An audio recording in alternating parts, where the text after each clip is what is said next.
Johnny, for Johnny. Oh, Johnny, Johnny, Johnny, for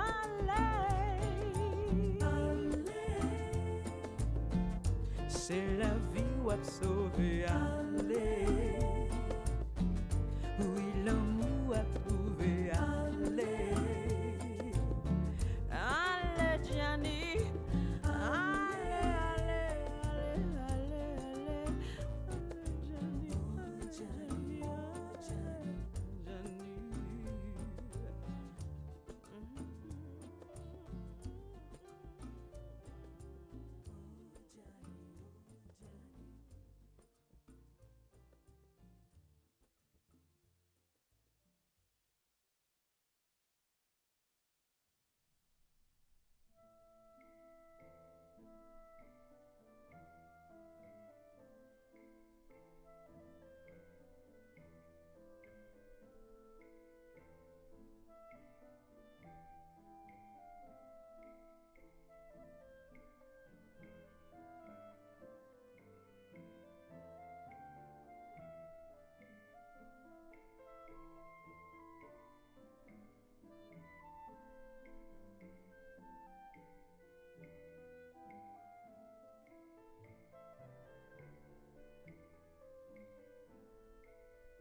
what it's like?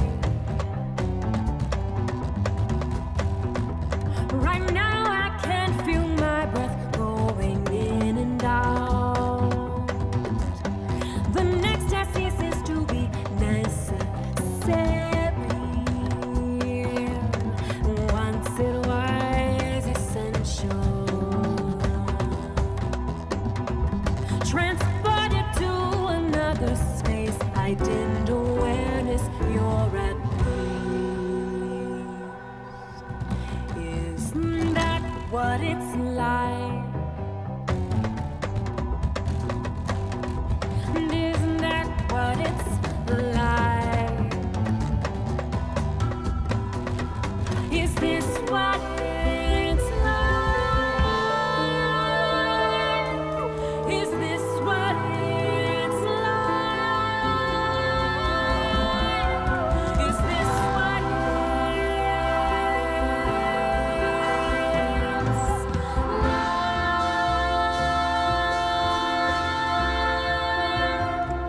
It's funny how I'll never know.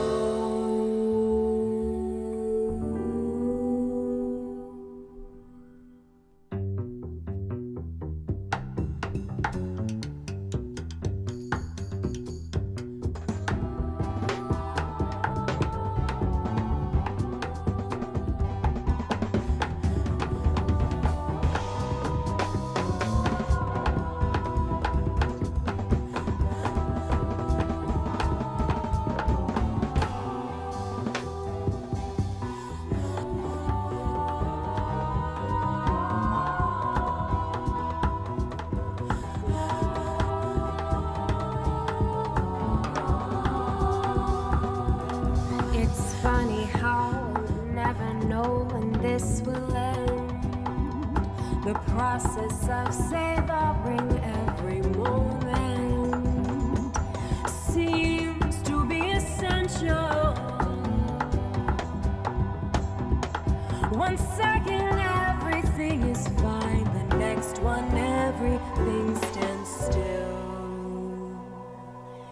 Isn't that what it's like? Is that what it's like?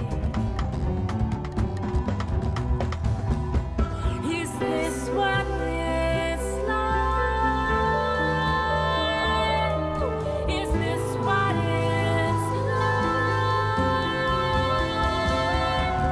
Is this what it's like?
बस्ती वादी वादी तुझको ढूंढा तुझको सदा दी बस्ती बस्ती वादी वादी बस्ती बस्ती वादी वादी तुझको ढूंढा तुझको सदा दी बस्ती बस्ती वादी वादी बस्ती बस्ती वादी वादी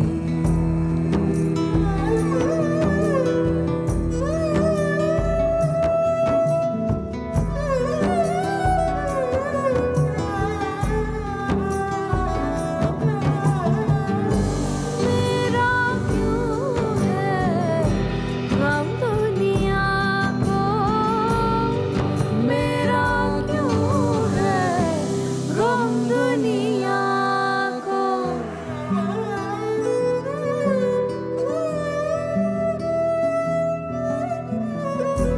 मेरी दौलत मैंने लुटा दी मेरी दौलत मैंने लुटा दी तुझको ढूंढा तुझको सदा दी बस्ती बस्ती वादी वादी बस्ती बस्ती वादी वादी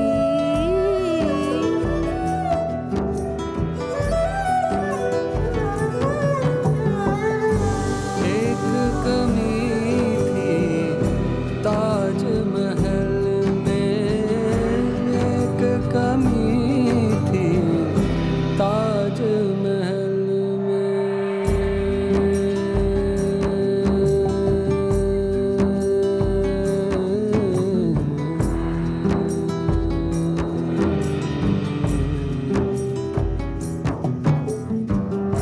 हमने तेरी तस्वीर लगा दी हमने तेरी तस्वीर लगा दी तुझको ढूंढा तुझको सदा दी बस्ती बस्ती वादी वादी बस्ती बस्ती वादी वादी वादी बस्ती बस्ती बस्ती बस्ती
though nobody could pretend.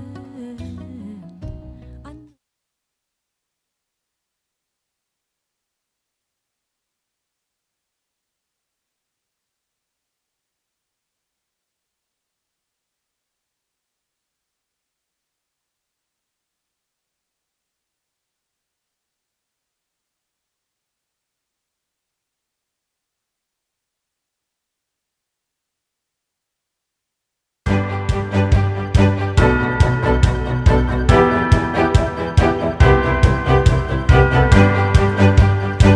Good morning, everybody. Morning. You are the hardy ones. You know, everybody was out here partying or doing whatever they were doing, studying up for today, probably, right? And so there's still a few empty seats because the others are trying to get up slowly. Do you want to help everybody get up here? You know, I mean, I'm not very good at choreography, but we did learn a thing or two. Do you want from me to do Liz some last- choreography? Let's not. No? Let's not. thank you, Simon. Let's save that for the finale. He's got some moves. Okay. Well, you know, I think, you know, one of the things that came out of yesterday, and we'll just want to do a little bit of the housekeeping here, is the workshops. And the feedback, did you get good feedback out of the workshops? Excellent feedback. It sounds like you guys really did some great work in the workshops. Yeah, and there was really intensive work. We've gotten readouts here. The questions that came out include, should art be feared? If so, why? If not, why not? What are the relationships between art and capital? How can we collectively impact the measure of culture? That was one, by the way, and that came up over and over. There was a lot of interest in trying to find metrics for the impact of culture. What supports would you need to create a genuine global cultural community, which I guess we hope that's what we're doing here. How would we address artistic literacy in society? There was some request that we have more time for these workshop sessions. And by the way, the workshop sessions are scheduled to end after an hour and 15 minutes. If you want to go a little longer, go a little longer. You know, you have some autonomy in the workshops. Run them the way you want to run them. How do we build language fluency across multiple sectors so, you know, people in the administrative side can talk to the artist side, the financing side, the policy side? How do you measure outcomes? Technology and connectivity are accelerating change. This can have positive and negative effects. How do we balance it? How do we map cultural results? Can we deal with refugees as a whole person, as a resource and not a problem? There were a number of people who wanted to focus on cultural inequity. How do we reach those who don't value the arts? How do we communicate better? There were literally 100 or so questions. They're a fantastic start. Obviously, the objective and the thing you want to start looking for today are the best answers to those questions and the best paths to action.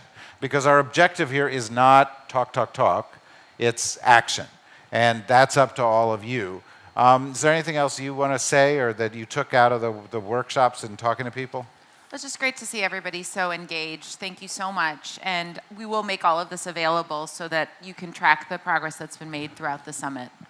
Okay, that's terrific. Now, you just came through a remarkable group of people performing great dances outside. Let's welcome them. Yeah.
You feel good.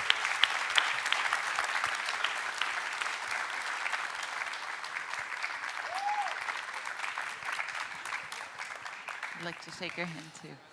Thank you so much. Let's give a big round of applause. This is Salem Musaba Al Mikbali Group performing the Rasfa traditional performance. Thank you so much. Thank you. Thank you. Thank you. That was wonderful. Thank you very, very much.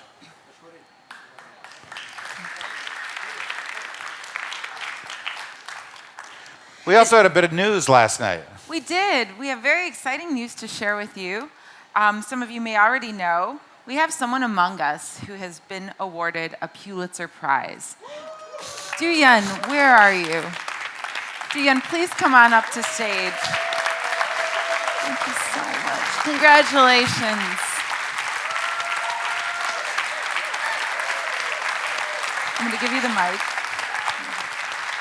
So this wonderful, young, talented composer won the Pulitzer Prize last night for her opera Angel's Bone, which is about human trafficking. I can't think of a better example of everything that we're talking about. Would you say just a few words? Yes, I also wanted to say that I think for the first time ever in Pulitzer, the 3 finalists are all women. Woo! And all of them are under age of 40. So I'm just so honored to be part of that shift and that change. The opera is about human trafficking and it's combining with different voices, 3 operatic voices and 1 punk rock voice who can scream and who can that. I think that's what people are really related to the shift in the opera. What can you do with opera? The new direction with opera. I'm just so excited, and I'm so honored and flattered to be here. I was actually dancing with Octo Pizzo, and I wanted to engage with him about things, and I wanted to meet other people who are doing that. So just thank you for having me here. Thank you. Congratulations.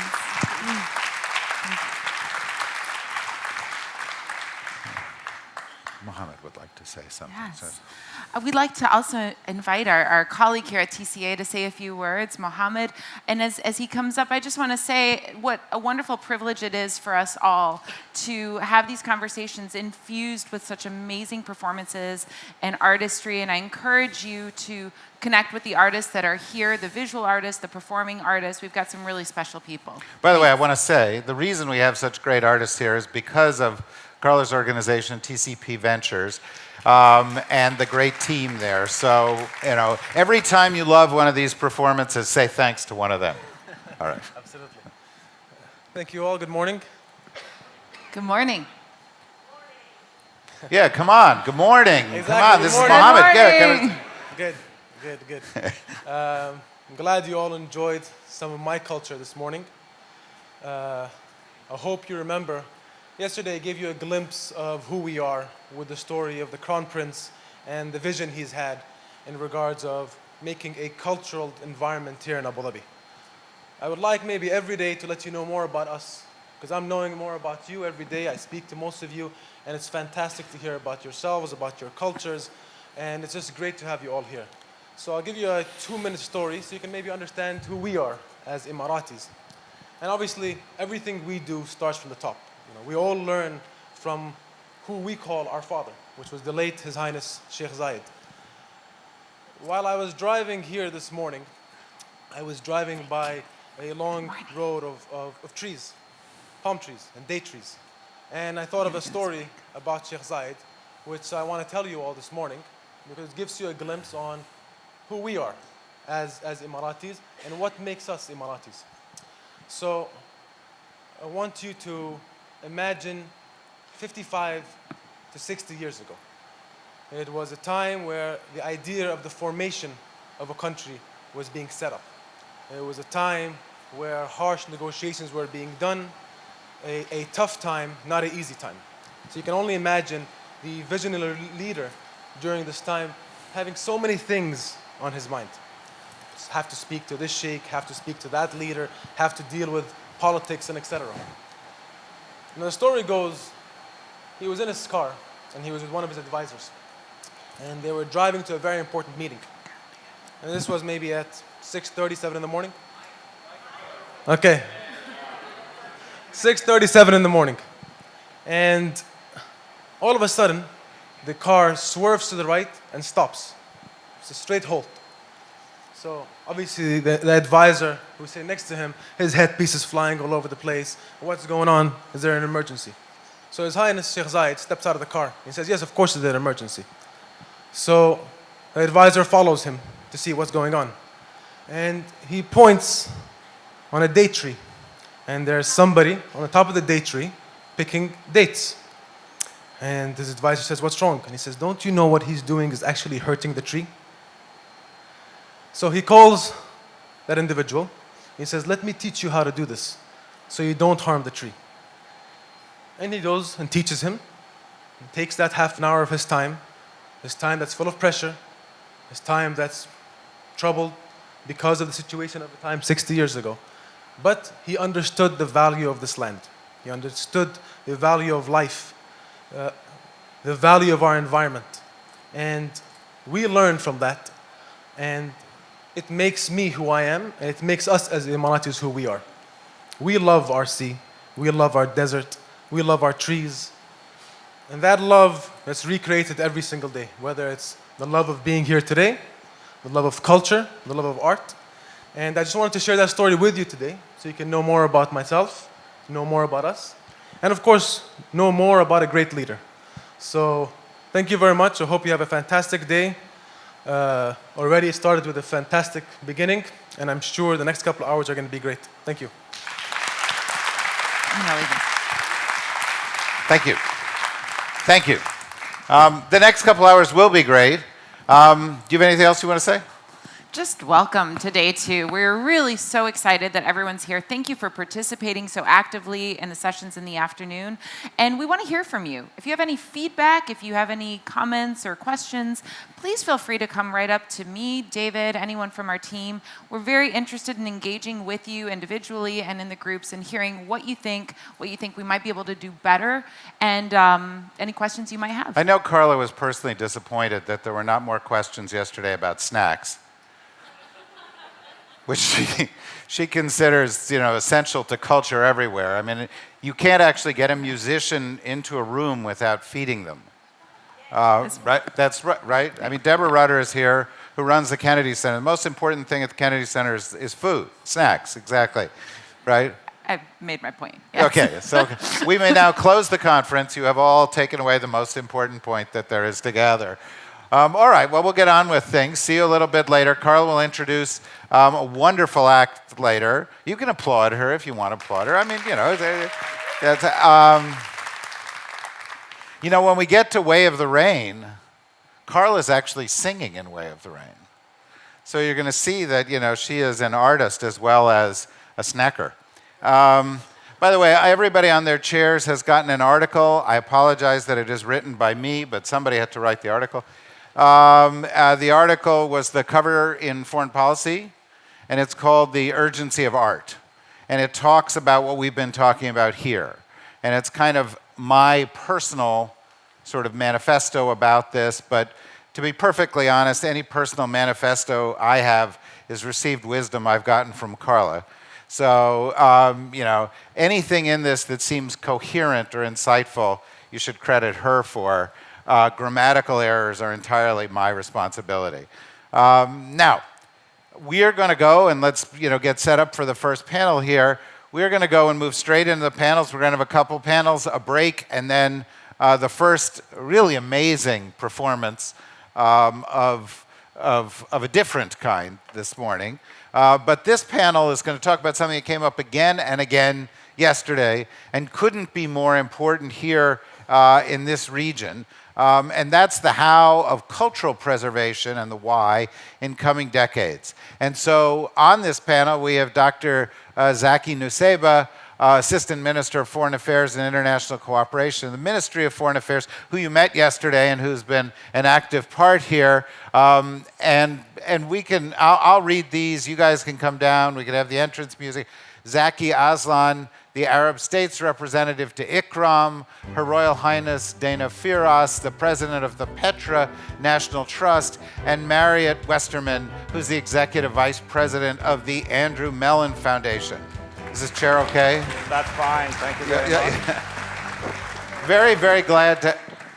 I'm sorry. I think these are designed to get us out of here as soon as possible. Yeah, there's actually a button at the bottom that we can hit. Now, this issue is vitally important throughout this region because, as we discussed the other day, there's actually a war against heritage in this region that's going on.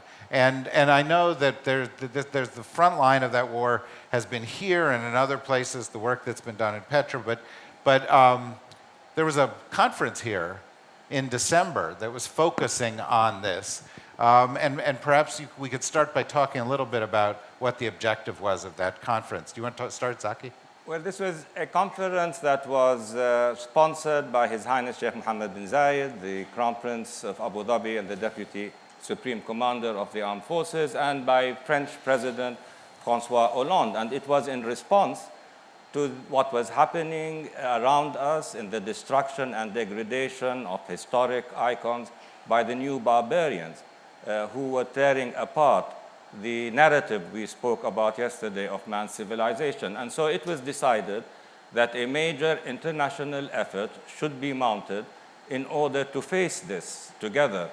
As a result of that conference and the subsequent one that was held in Paris, a new fund was set up, ALIF, and which was able to bring about $100 million in order to make it as seed capital foundation to work towards the restoration of historic sites, to the preservation of historic sites. More importantly, and as a result of that conference or promoted by it, the Security Council resolution for the first time adopted a resolution that was co-sponsored by the United Arab Emirates, in which for the first time there was the globalization of the forms and provisions against the destruction of historic sites, the citation of this destruction as possible war crimes.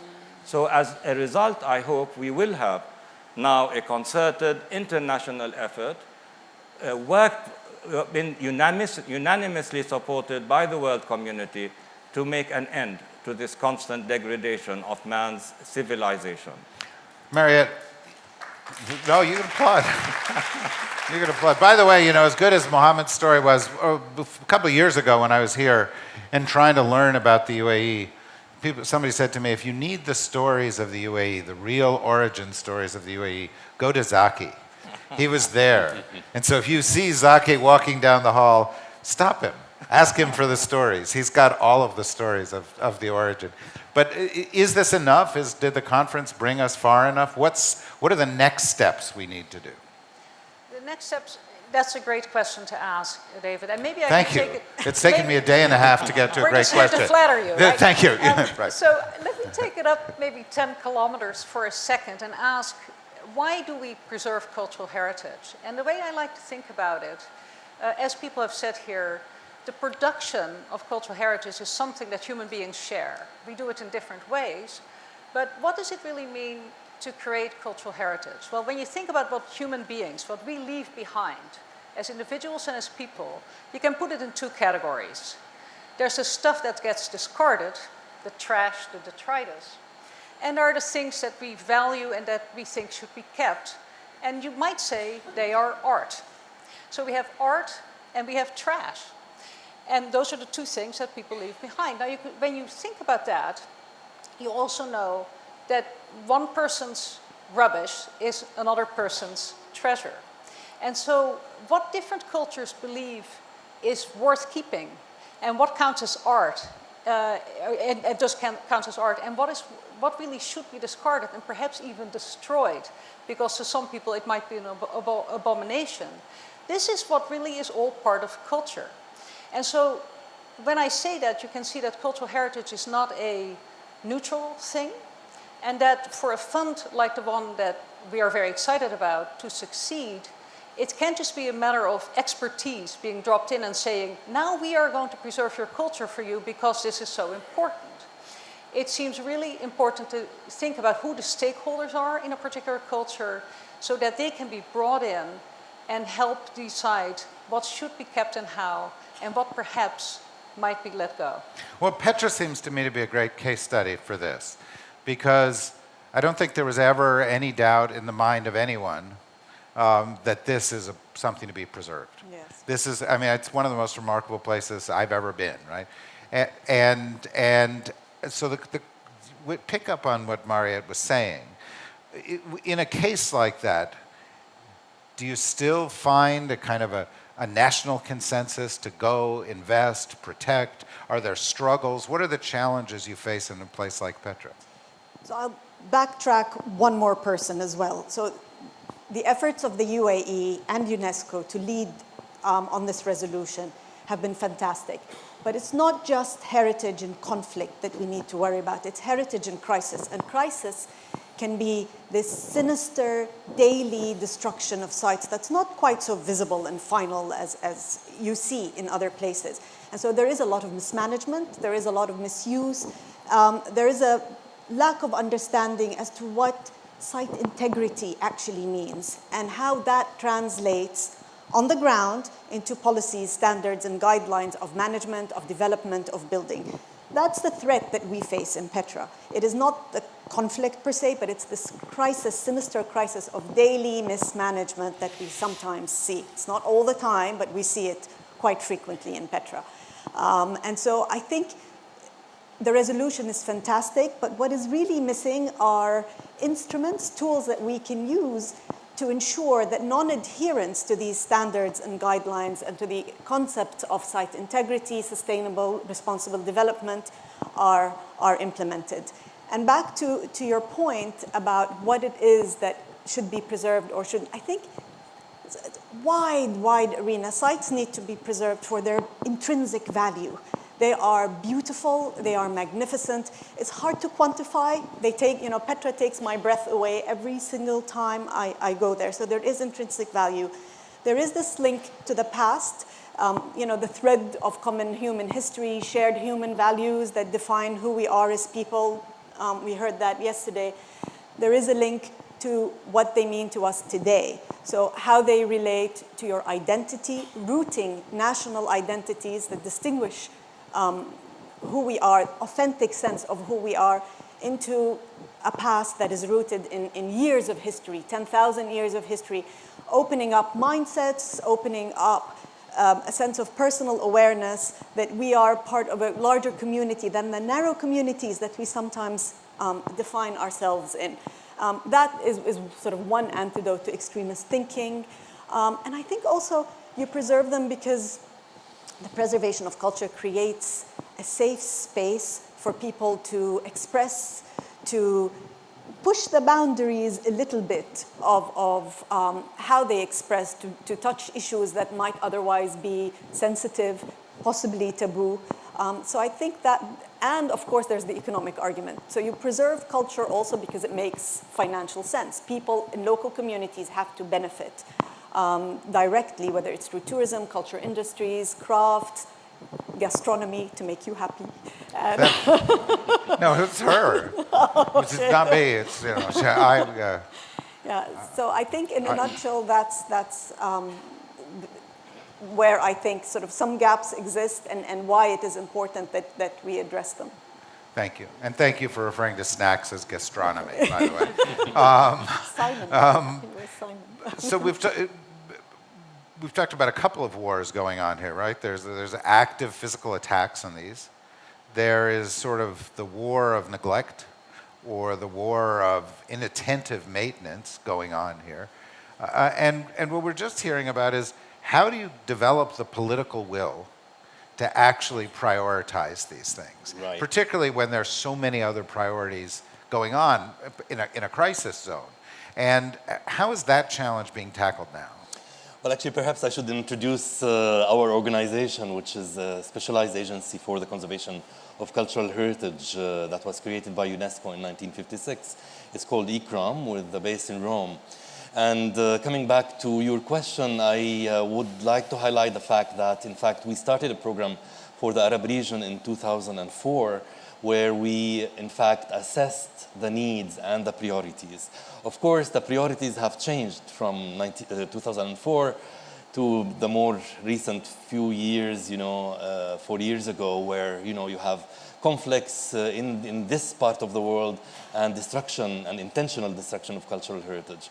So we have been trying to address all these issues, and I have also to refer to the fact that the UAE, as a pioneering also country in this field, hosted a regional office for this organization, which is now based in Sharjah. And of course, we are an international body working together with the government of the UAE to serve all the region, to address the many issues that you have all referred to. Starting, what we started a few years ago was more related to what issues was, present at sites like Petra. And I actually worked in Petra for some time. And also we address basic questions like why heritage, because I think this is really much needed in this particular part of the world to understand the essence of the preservation of cultural heritage.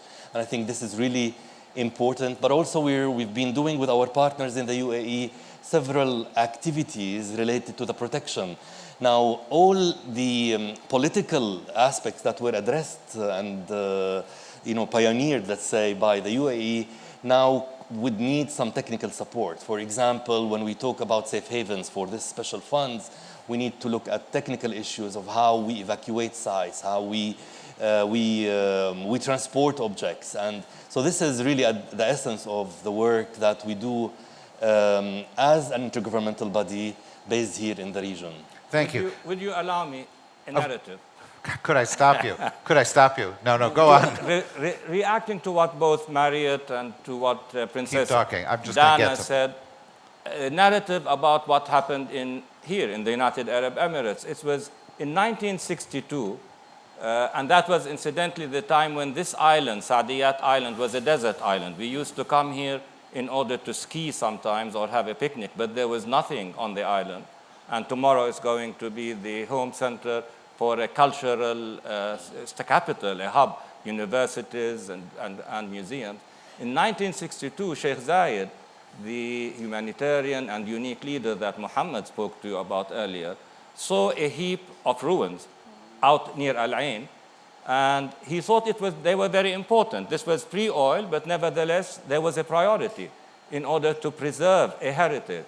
And so he invited archaeological teams from Denmark. They had just uncovered the civilization of Dilmun in Bahrain, and asked them to excavate that site in Al Ain. Now, as a result of that excavation, we had some beautiful bronze art, rock art uncovered. The panel of one of my favorite panels are two human figures tenderly holding each other's hand, huddled between two oryx. And a copy of that is in a museum that Sheikh Zayed had built in 1969, before even we had the time in order to establish the network of roads and airports and infrastructures. And that stands there today in order to tell us a story. Now, the story was the narrative you spoke about, Dave, yesterday. This is a civilization that lived here 5,000 years ago, was connected across this area to Sumer, to Babylon, to the Indus civilization, and it is now preserved for us. It tells us a human story. This is the reason why there isn't a rubbish. Any kind of heap of stones, as Sheikh Zayed's prescient vision foresaw, could be a source of heritage for the country.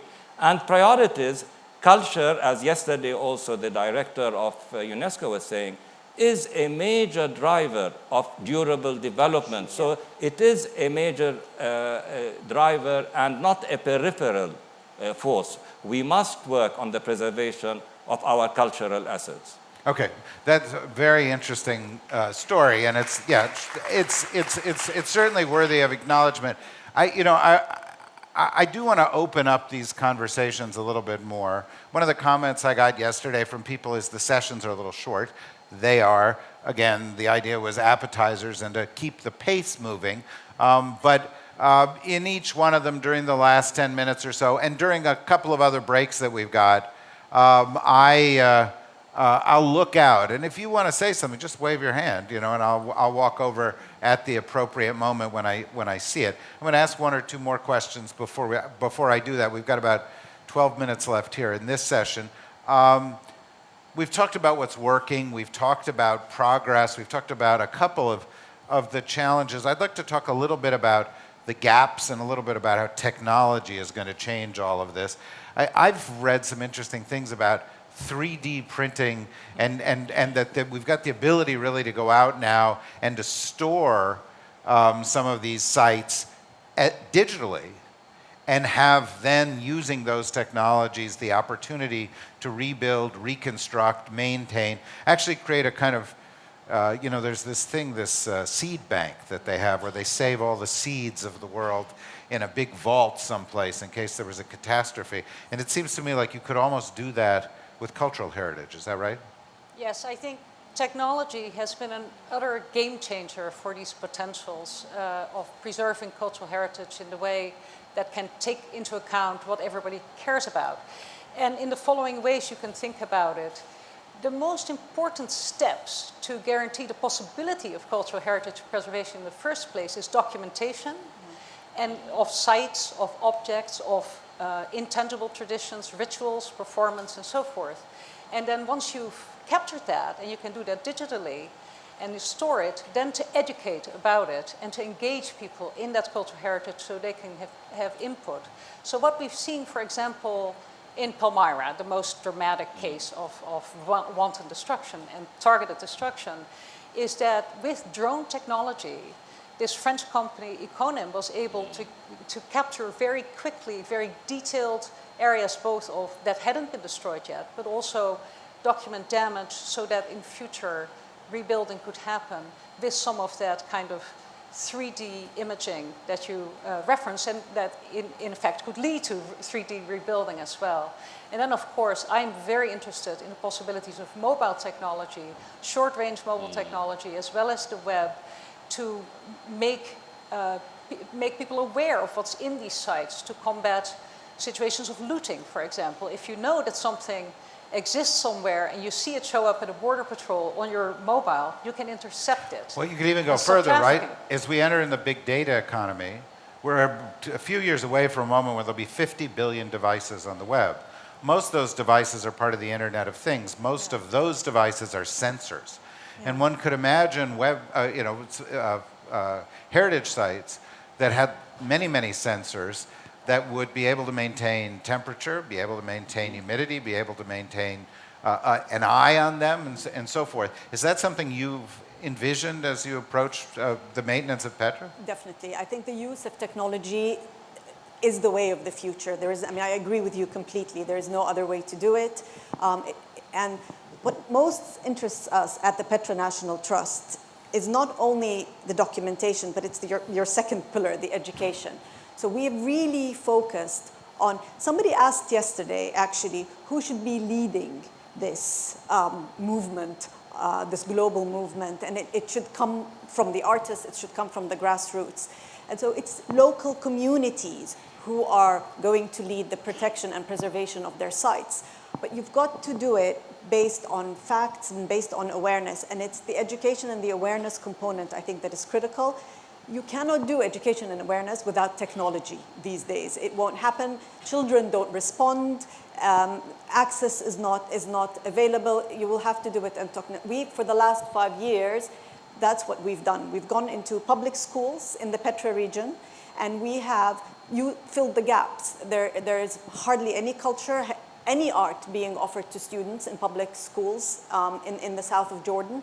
And the form of education, the teaching, is a little bit antiquated based on rote learning. So we've come in to change both these things, to introduce technology, introduce modern methodologies of learning, and speak about a systematic, comprehensive cultural education program for children from age 7 all the way through to age 18, and teacher training. So this has had the most profound impact on awareness, on the relationship between the individual and the site, on the importance of preservation, and then on behaviors, on civic behaviors. How do you behave in these sites? Don't chip a rock off to sell to a tourist. Don't, have a sense of responsibility towards the site and towards your own community. And then you can introduce all sorts of other things through these things like gender equality and the role of women in all of this can be introduced through that as well. So I'm a huge believer in the technology. We've utilized it enormously, and we have seen from our on-the-ground experience that it has had an incredible impact on behavior and on awareness. Okay, so we've only got a few minutes left. Well, thank you. Go on. We've only got a few minutes left here, and if somebody has a question, does somebody have a question? All right, we'll go all the way up to the back here. Let's keep the questions fairly short and the answers fairly short, and let me ask that anybody who asks a question identify themselves, okay? Good morning. I'm Nieves Tapia from Argentina. I was interested if you talking about the relationship with schools. We have plenty of experiences of students being not only recipients of education, but also partners and active assets for preservation. In Italy, they have adopted monument. In Latin America, we have lots of schools doing that, and I wonder if you have other experience in the region about students' involvement. Let me ask you a quick add-on to that question, and then Simon, you can do the next one. But let me ask you a quick add-on to that question, and that is, I've been thinking here, this is all about new collaborations. And we were talking about artist-led collaborations, and you have students adopt a monument. I wonder if one could imagine local artists or others bringing attention, using their power and so forth, and creating new kinds of partnerships between artists and the heritage. So you have the future of the arts and the precious past somehow working together. Is that possible also? Yeah, absolutely. We have had, actually recently, in the last 6 months or so, we have had two experiences of this. We've had visual artists and painters come together and document and reinterpret certain aspects of the heritage of Petra.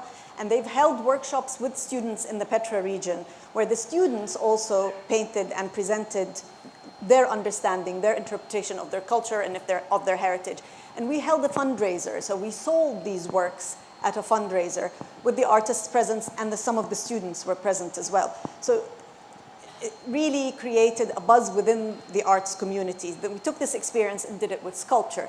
Now, sculpture in the Arab world can be a little bit tricky because, especially in Petra, the monuments in Petra are, in the minds of some, very connected to sort of the idol worship, the pre-Islamic era.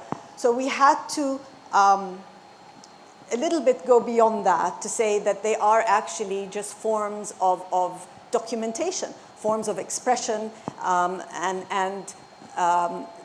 because they're so physical, sculpture is so physical, it's a form of also creating beauty and engaging these young students in these things. So it was widely accepted in a very conservative environment. The artists went down, the very famous Jordanian artists, and worked with the students in their communities on creating interpretations of culture, interpretations of heritage, which we again sold for the benefit of cultural education programs. So you do have, for us basically, so you do have that. We've got just 4 minutes and one more question. But can I encourage all participants then to go down to Studio 420 near the MENA, where we have right now an exhibition called Lest We Forget, which brought about all artists, both indigenous and local and expatriate, and with students in order to talk about heritage and its importance and in order to link it to the arts.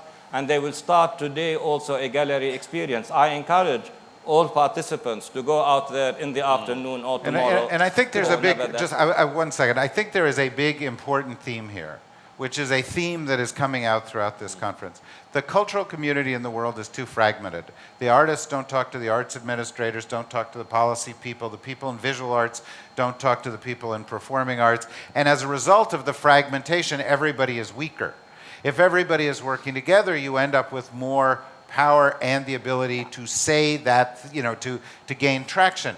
If the artist of tomorrow is helping to underscore the importance of the culture of the past, all of a sudden that builds a bond. And of course, it makes a lot of sense. Very, very briefly. No, I just wanted to emphasize the importance of education, especially at school level, but also, I mean, the end result, of course, is to address the students, but also the teachers.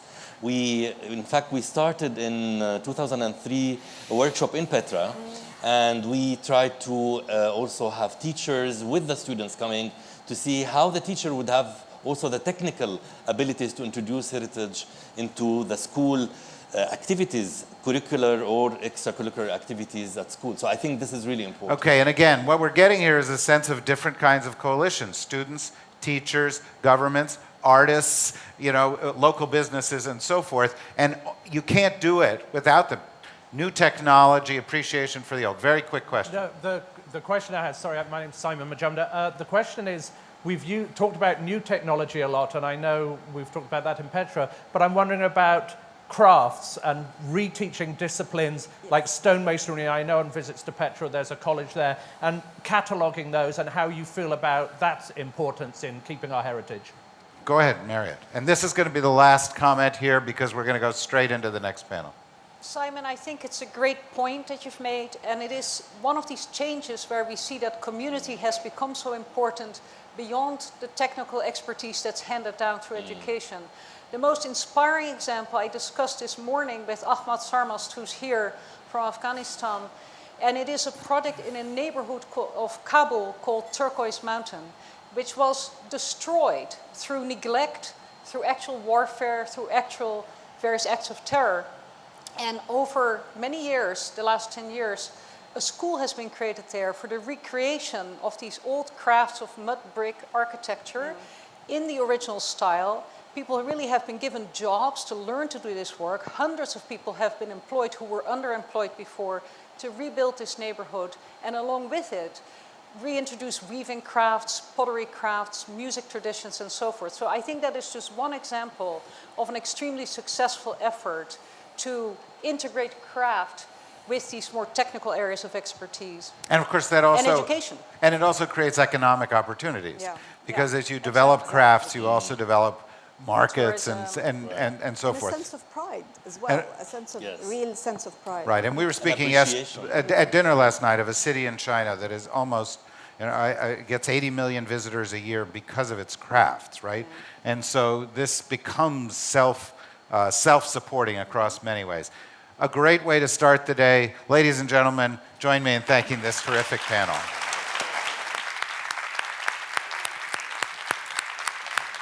So our next panel is focusing on problem solving through the arts, case studies in social solutions. And we have joining us here for this panel. This is very complicated, but you have 4 people to move 1 chair. But in any event, Pamela Castro, the president of NAMI, Rede Feminista de Arte Urbana from Brazil, Dr. Vishaka Desai, senior advisor of the president for global affairs at my alma mater, Columbia University, where I also teach, and Dr. Bassem Youssef, comedian and political satirist. Good morning. Good morning. Good morning. Good morning. What we're talking about is problem solving through the arts, case study and social solutions. What we really want to focus on is what works.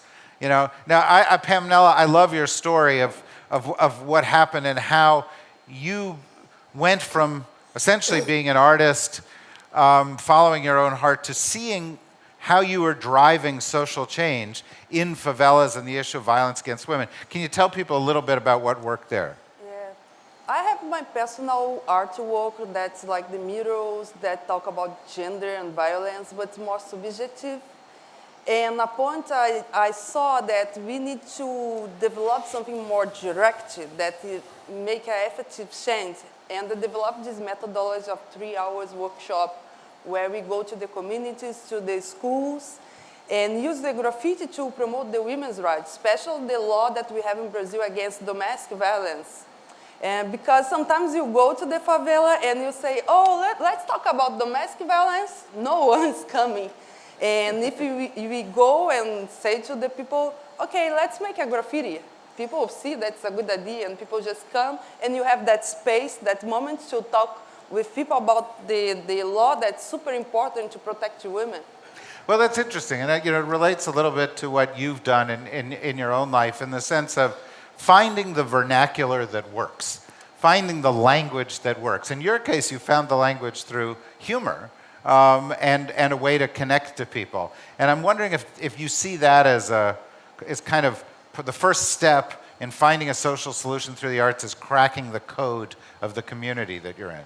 Well, speaking about arts, satire is known to be an offending art. It's an art that offends people. It is one of the most coveted arts and yet the most scrutinized and sometimes the least likable. Depends on which side of the joke you are.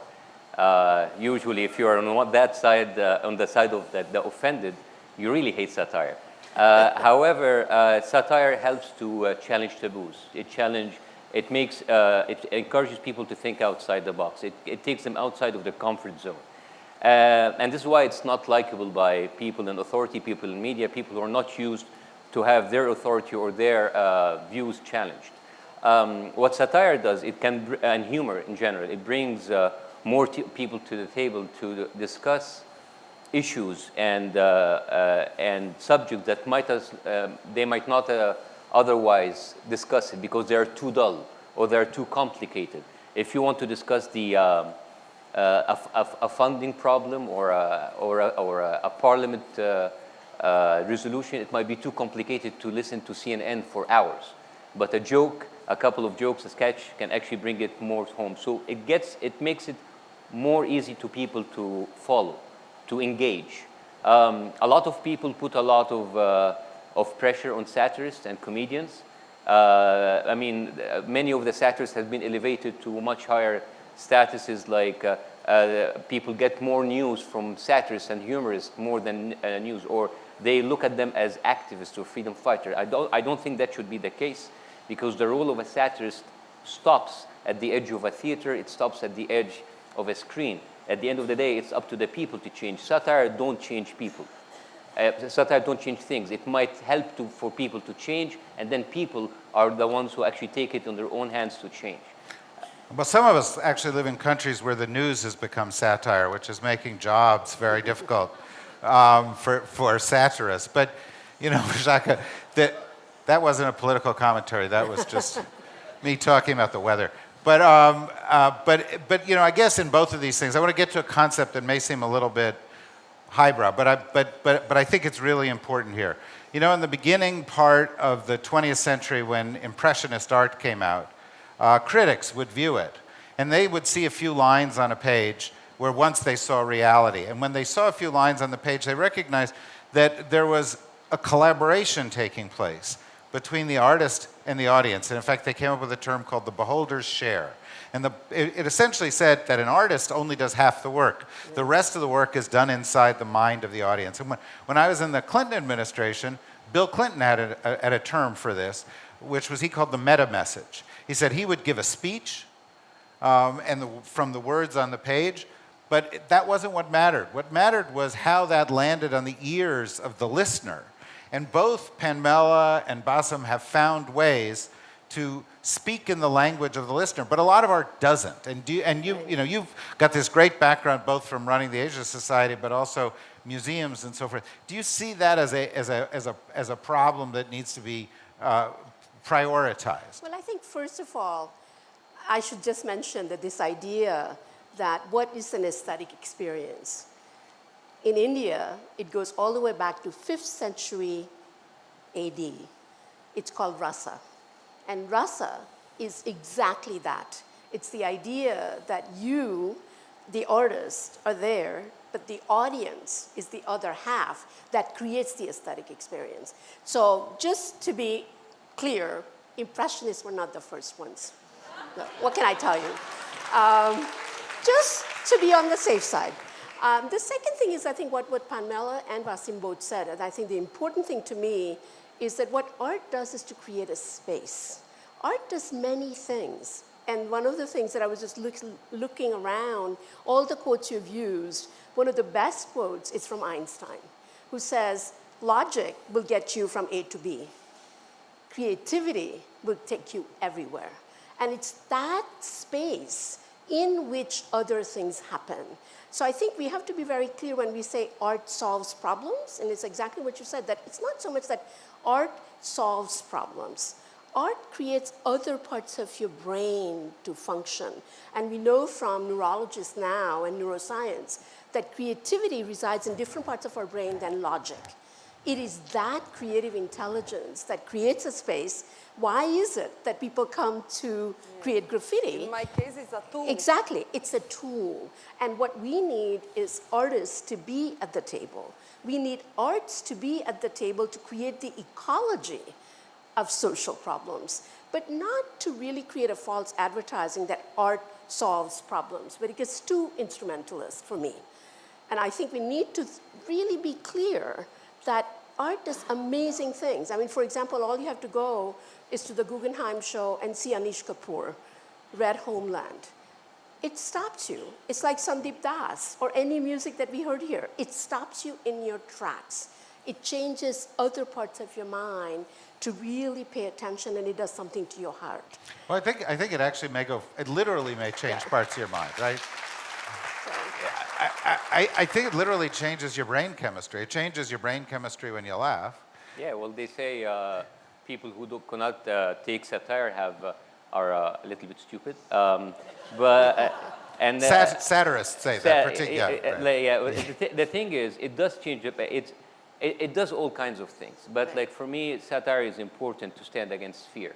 Authoritarian leaders, or even in democratic countries, leaders with authoritarian tendencies get very offended by satire. That's why you find a certain president will go into a rage of tweets whenever somebody is making fun of him in a comedy show. I don't know who you're referring to, but just keep going. I mean, right. He's orange. But the thing is, well, the problem is that, and the reason this is it, and this is why they hate satire and they hate satirists, is that those leaders, they need this fake respect and they need to be feared. When you laugh at someone, you're not afraid anymore, and they hate that. And they unleash their anger at satirists and comedians. They call you a fool. They call you a clown. They call you a joke. But in the process, they're the one who's turning into a clown. They're the one who's turning into a joke, and they're the one making fools out of themselves. I have a theory of life, by the way. We do this, we become very familiar with each other, so I'll share with you my philosophy of life a little bit. One of my philosophies of life is there are two kinds of people. There are people who get the joke, and there are people who don't get the joke. And life is too short to spend much time with the people who don't get the joke, right? But Penmela, following up on the comment, how did you know you were gaining traction? What was it that said to you, oh, I should do more of this? How did you as an artist, have the light bulb go off over your head to say this is working? When I was 24 years old, I suffered domestic violence, and when I saw the law that was new, because before the women were beaten, nothing happens. And when I saw that now we have a law to protect women, I saw that it was super important to divulgate this law. And in Brazil, until 15 years ago or so, it was actually legal for a man to kill his wife. It's not in a heat of passion moment. Yeah. In other words, the laws were sort of biased very much towards the man, right? Yeah. Lots of people think that Brazil is a super free country, that women are free there, but it's not true, because the culture is the prison. The way people see you is the biggest prison in Brazil, It's not so free as people think. You can see that it's 5 minutes a woman is beaten in Brazil. And it's 90 minutes a woman is killed because it's just the fact that it's woman, like femicide. And I saw that. I don't want that the girls grow up to be being victims and the boys grow up being aggressors. And I could make some difference, and I have to use the tool that I have in that moment. The tool that I have was the graffiti. And I started dedicating myself to make a change, because I believe that people can change.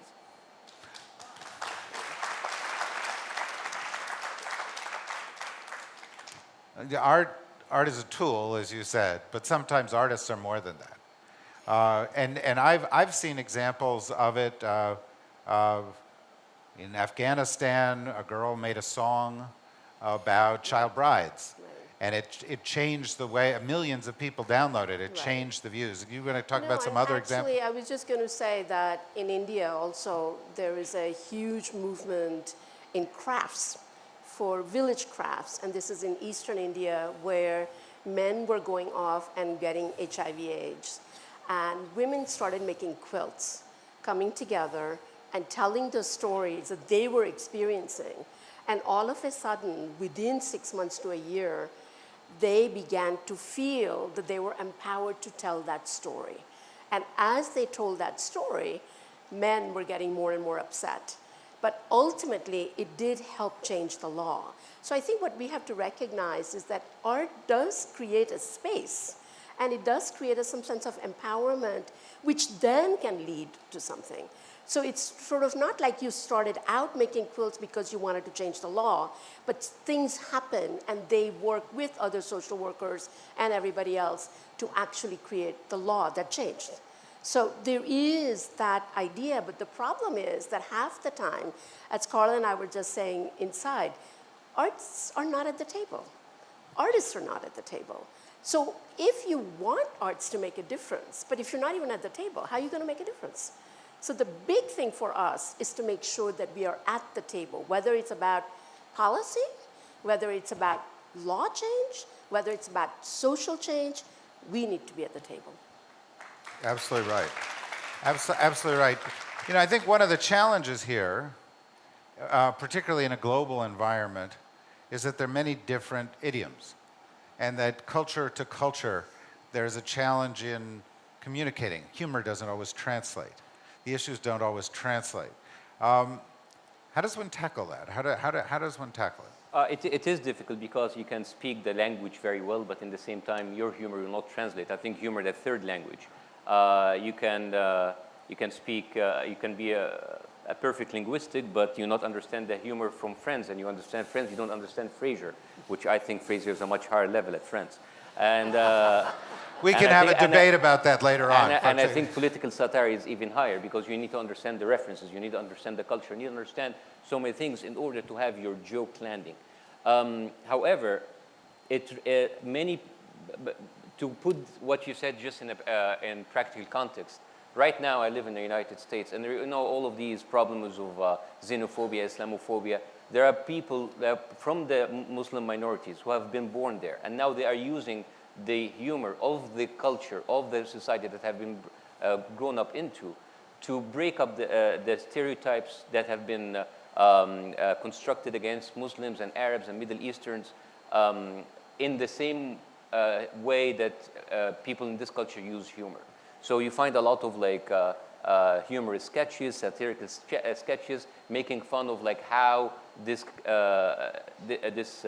society view minorities. And this has been a breakthrough because maybe the first generation of immigrants from the Middle East didn't have this tool.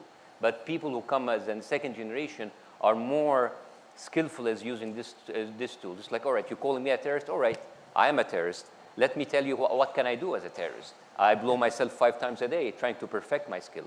And it's and even we try to actually even cross the lines. One of the I did a show called The Democracy Handbook in the United States, where actually I went around America and I went into one of the most racist parts there. And one of them was a gun shop that actually had a sign called... You went into a gun shop in a racist part of the United States? That said Muslim-free zone gun shop. So like there are no Muslims around.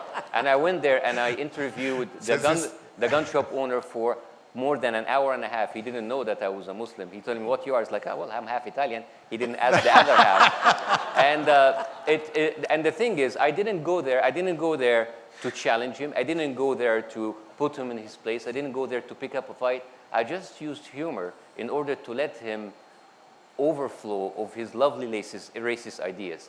And it just like, on what satire does, it just puts a mirror in front of society. When people get offended by satire, they're not really offended at me. They're offended at themselves. Because they look at the mirror, they see themselves, they don't like what they see. and they're really upset of what they see. So it's really not my fault. I just put the mirror. And this is why it is very, as you said, it is very difficult to translate humor. But when it does, it goes a long way. And it really helps to bring culture together. Instead of like looking at Arabs, oh, you don't laugh. Yeah, we have like a very resting, grim face, but we do. Yes, we do. I mean, maybe we choose to do what you think that Arabs do best, you know, sit there quietly looking suspicious, basically giving you a reason to see something, say something. So basically helping you. But, and we joke about that. And when people hear about this, they actually feel quite embarrassed of how, and when they ask the question, they actually feel how little they know. And by the way, this goes both ways. This is not to say at all that Western societies or American societies or European societies are ignorant or know very little about our culture. We also know very little about their culture. Right. I mean, when you want to compare apples with apples. You don't want to compare like a taxi driver in America who listened to InfoWars with someone in the Middle East who's a professor. You need to compare. I think the same kind of knowledge and ignorance are found equally on all levels of society on both sides. And this is why humor gets the societies much closer.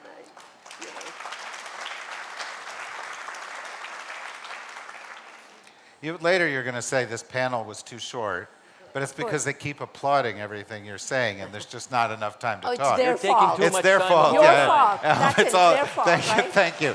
We can upload for the next 10 minutes and we're done with it. David, can I ask him?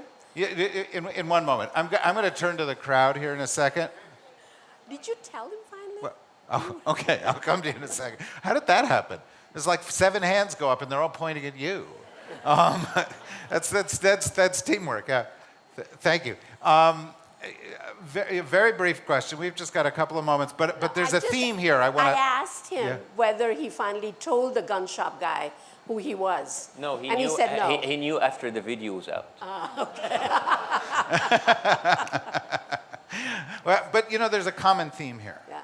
The theme is that in order to persuade somebody, you have to connect to somebody, and that the best way to break down barriers is to humanize. Whether you humanize through humor or you humanize, through the vernacular language about women, and you start to touch them.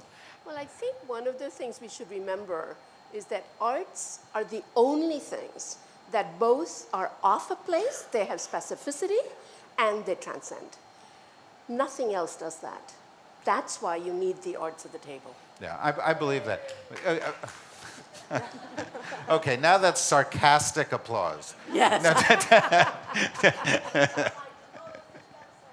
Oh, you don't. Don't say that. Don't say that. Don't say that. Don't say that. Passimo will work on you later.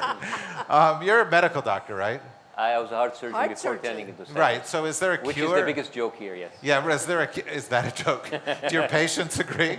All right. Well, go ahead. My name is Sarah. I'm a conductor, and I really resonate with what you're saying here.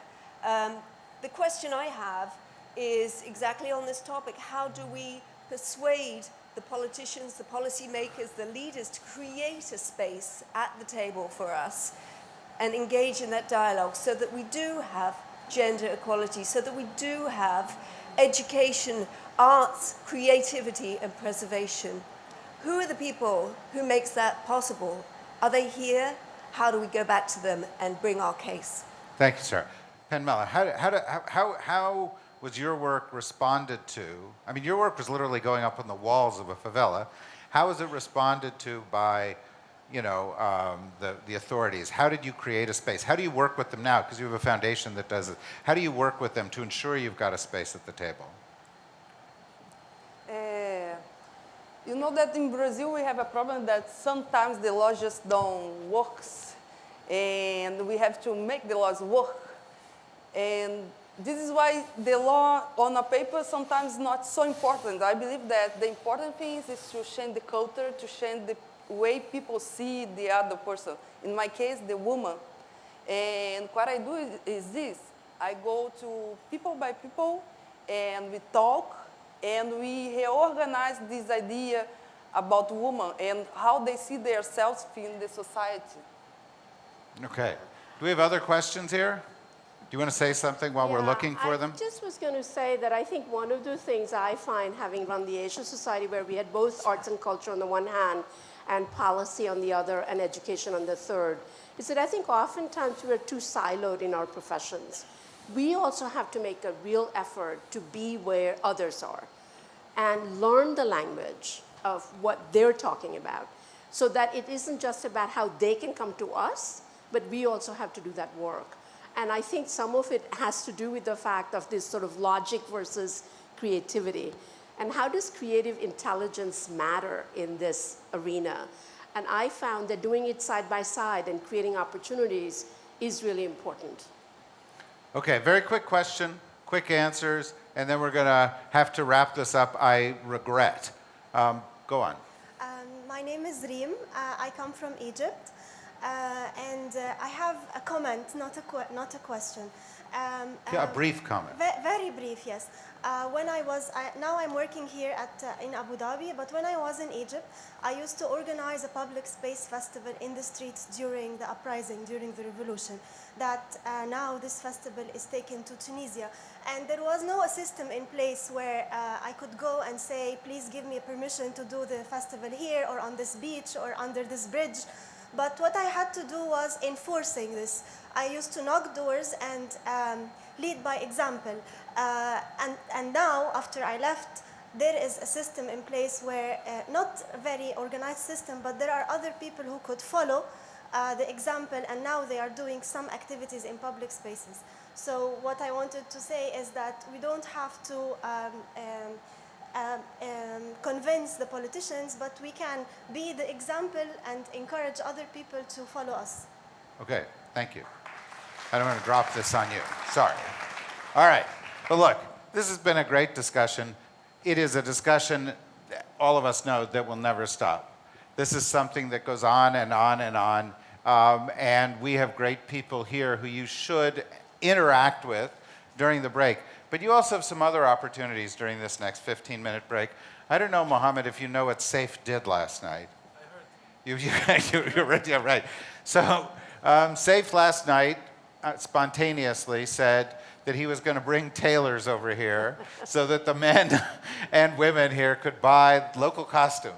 And so when you go out, there will be a little table and you can sign up, and there will be tailors here, and you can satisfy your desire to look as elegant as Mohammed does at all times. He always looks elegant. So you can do that. You can have a snack. You can take a break. And in 15 minutes, we'll be back here. And I got to tell you, the next bit of art you're going to see is mind-blowing and wonderful. So please come back precisely in 14 and a half minutes. All right? See you soon. Thank you, everybody. Thank you. Oh.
rinocerosos se apilaron numerosos en bloques de cementos altos y furiosos. Taparon la luz de nombres poderosos y nunca más se vio aquel sol que era luminoso. Lo llamaron desarrollo, crecimiento.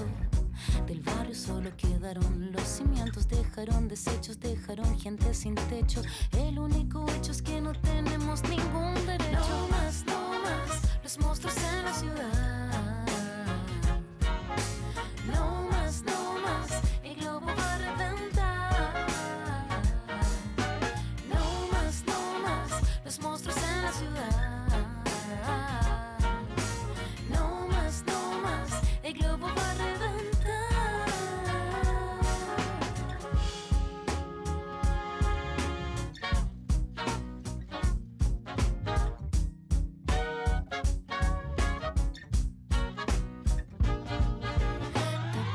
Cordillera taparon con costanera.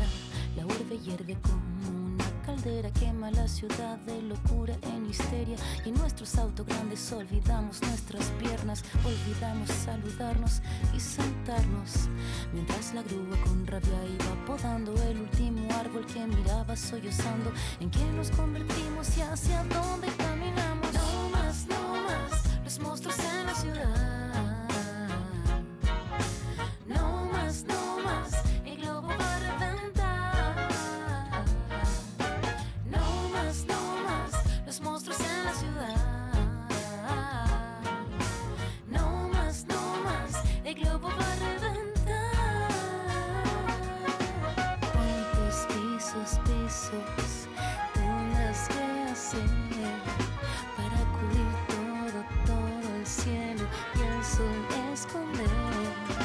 ¿Será que el poder jamás podrá comprender que este modo de vida está condenada a desaparecer?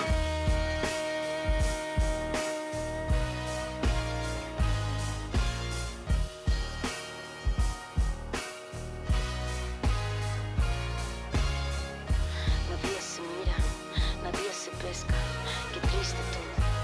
Moderna, donde los pobres se expulsan porque dan vergüenza, siéntelos vivir en cajitas que llaman vivienda. Suben el suelo, suben el precio, se especula y se infla todo el modelo. Qué bello sería ver a aquellos dueños vivir en casitas de 35 metros.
Open the door, dear.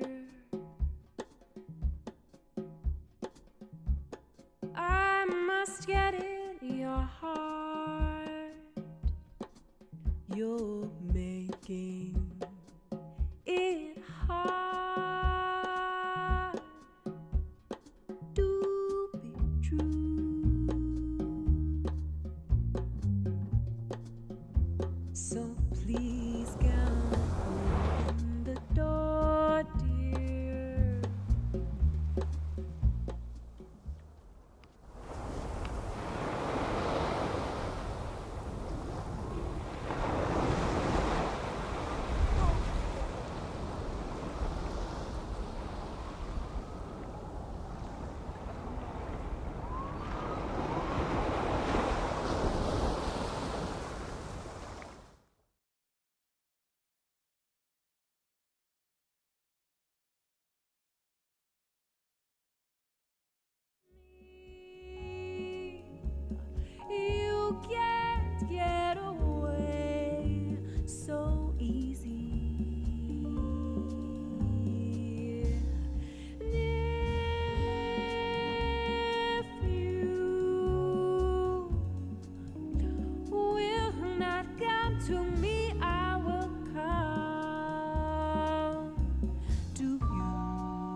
मान भी जावो ना जावो सैया मान भी जावो मान भी जावो ना जावो सैया मान भी जावो तेरे पर ओ वारी जाऊं तेरे पर ओ वारी जाऊं कब से मैं ठाड़ी रे द्वारे कब से मैं ठाड़ी रे द्वारे मेरे हमदम ओ मेरे बलमा मेरे हमदम ओ मेरे बलमा मान भी जावो ना जावो सैया मान भी जावो मान भी जावो ना जावो सैया मान भी जावो तेरे पर ओ वारी जाऊं तेरे पर ओ वारी जाऊं कब से मैं ठाड़ी रे द्वारे कब से मैं ठाड़ी रे द्वारे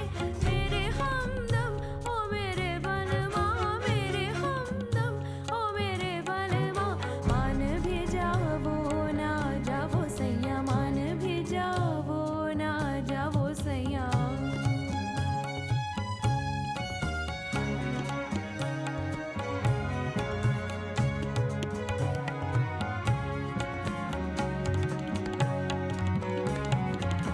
मान भी जावो ना जावो सैया मान भी जावो तेरे पर ओ वारी जाऊं तेरे पर ओ वारी जाऊं कब से मैं ठाड़ी रे द्वारे कब से मैं ठाड़ी रे द्वारे मेरे हमदम ओ मेरे बलमा मेरे हमदम ओ मेरे बलमा मान भी जावो ना जावो सैया मान भी जावो ना जावो सैया नि सा गा मा पा मा गा मा नि पा मा दा नि सा सा नि पा मा पा गा मा रे सा नि सा मान भी जावो ना जावो सैया मा गा पा मा नि पा मा पा गा मा रे सा मा गा पा मा नि दा सा नि रे सा नि पा मान भी जावो ना जावो सैया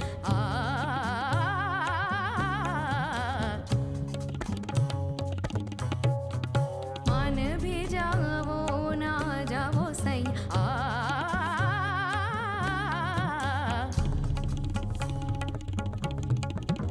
मान भी जावो ना जावो सैया Dag din it da dag din it dag din it dag din it da kar da ti dag na da ti dag din dag na da ti dag din na kin da ta ti dag na da ti dag din na kin da ti dag din da ti da ti da da ti da ti da da ti da da ti da da ti da da ti da din na ti dag din it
Good morning. Hello. Welcome back. I hope many of you saw the wonderful gifts that were available with the clothing. Let's give it a big round of applause. Many thanks to our wonderful partners at TCA who made that possible. I think it's incredibly generous, and we encourage you to put them on as soon as possible. I also just want to note the incredible poem that was read when the Emirati artist came back in this morning. I found out that is a welcome poem. It's a traditional welcome poem, and they wanted to welcome you. So we will get you a copy of that. I think it's a really beautiful gesture, and I think we should express our gratitude for that as well.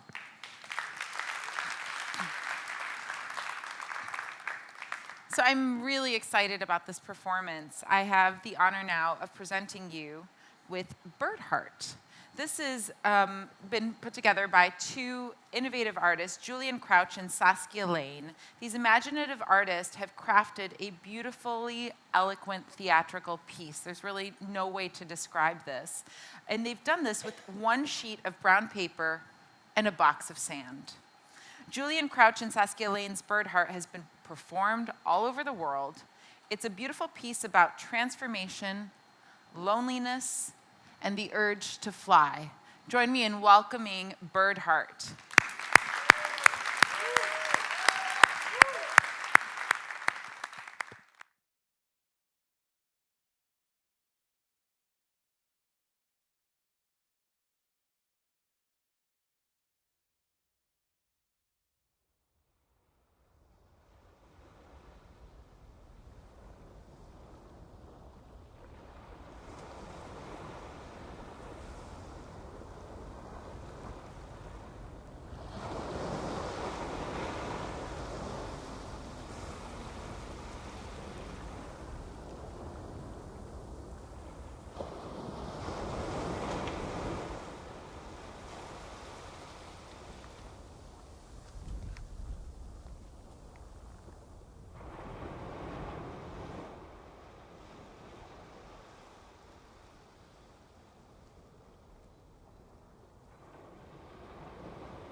Let's give another round of applause to these amazing artists.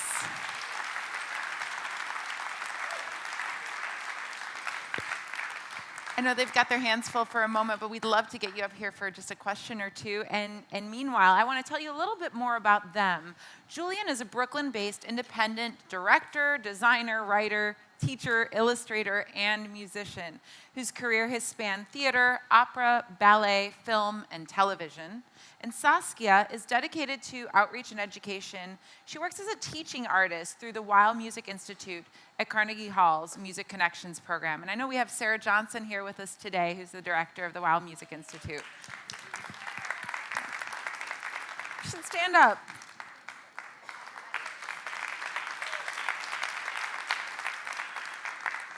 Sarah's one of the faculty members, and I highly encourage you to learn about the work she's doing there, which is incredible. Saskia has had the chance through this program to work in homeless shelters, hospitals, correctional facilities, and senior centers. And she's very dedicated, back to Saskia, to teaching songwriting to underserved populations throughout New York City. So big round of applause again. Let's see if we can get them back out here. Did you want to ask some questions? Just briefly, can you tell us, where did the inspiration for this piece come from? Well, I think like most ideas, they don't come from one place. They come from 1,000 different places at the same time. I think, so there's different answers to that. One of the answers, I think, we were doing a bigger show. It was proving hard to tour, too many people. And we thought, wouldn't it be great to do a show that you could just put in one case? And I think people often think that, but we've actually managed to do it. So we have just a show, and the sandpit that we play in is the lid of the box, and we just get on the plane. A portable show. And Saskia, maybe you can tell us about the kind of reactions you've gotten in working with these different communities. With this show? With this show or in your work in general? What's been fun about doing this show, sometimes we'll do a workshop in advance or after the fact, bringing in, people ask people to bring in objects from their home, and we'll do something that's more devised with people. And we haven't yet done this, but we want to reach out to local musicians and change the soundtrack, which we've both written. Eventually, that's our goal, to go to far-off exotic places and do that. That sounds like a call to action for our local musicians here in the UAE. Thank you both so much for bringing this work to Culture Summit. Thank you.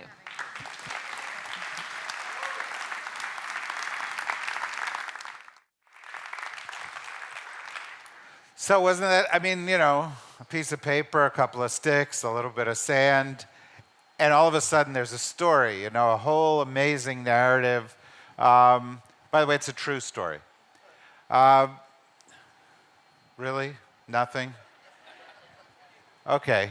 Well, we'll keep moving on here to two great panels and then another great performance, which will be the remainder of our morning. The next panel, please join me in welcoming Fabrice Montero, photographer, Aurora Robinson, founding artist of Project Vortex, and Billy Redford, who's the founder and president and artistic director of The Way of the Rain.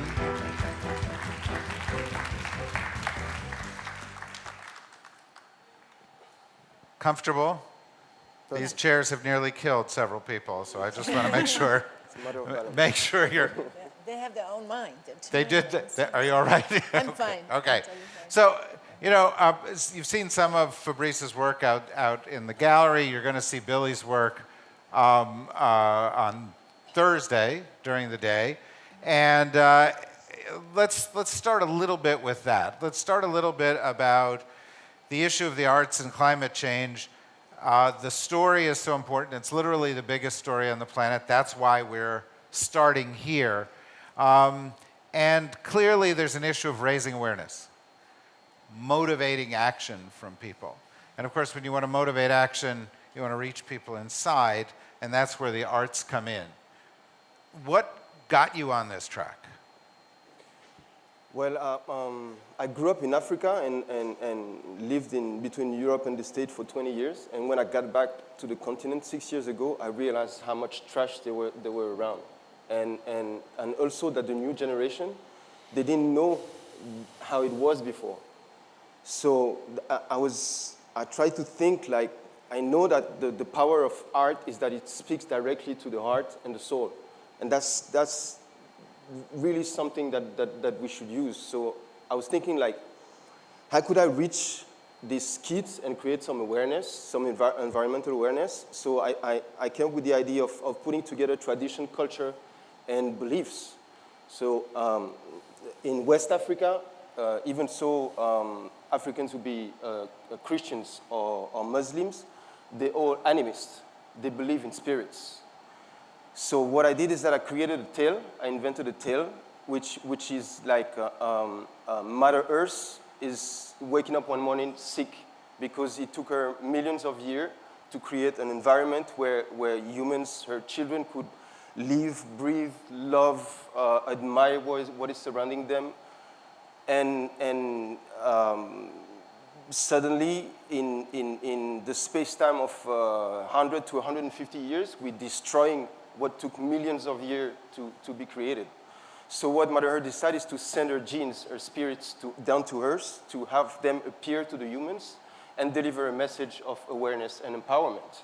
So each one of the spirits would represent a different issue, and we created a costume that was directly connected to the issue and photographed the spirit on a site that was about that specific issue. And I don't know if you've spent any time out there looking at these images, but they are absolutely stunning. Each one of them is cinematic, it's a movie, it tells a great tale. But the interesting thing is that you turn to Mother Earth and the reaction of Mother Earth, and that's at the center of what you're doing too. And maybe you can talk a little bit about the origins of the Way of the Rain, which all of you will see on Thursday. Yeah, I tried to make this story short. It really began in my childhood. You know, I grew up on a farm for the first 6 years of my life, and I enjoyed the freedom, you know, being with animals, trees, running around barefoot. And I grew up, I have to say, in post-war Germany, so a lot of the cities were still rebuilt, so there was not a lot of city life, but eventually it changed. And so my family decided to move into the city because my father would have a better job. And that was, for me, really difficult. I could not understand why suddenly my life would be so restricted. And so that was, for me, the first time, actually, that nature had been taken away from me. And so what I did, I created nature through art and painting and sketches in my room and surrounded myself with trees and animals that I had lost.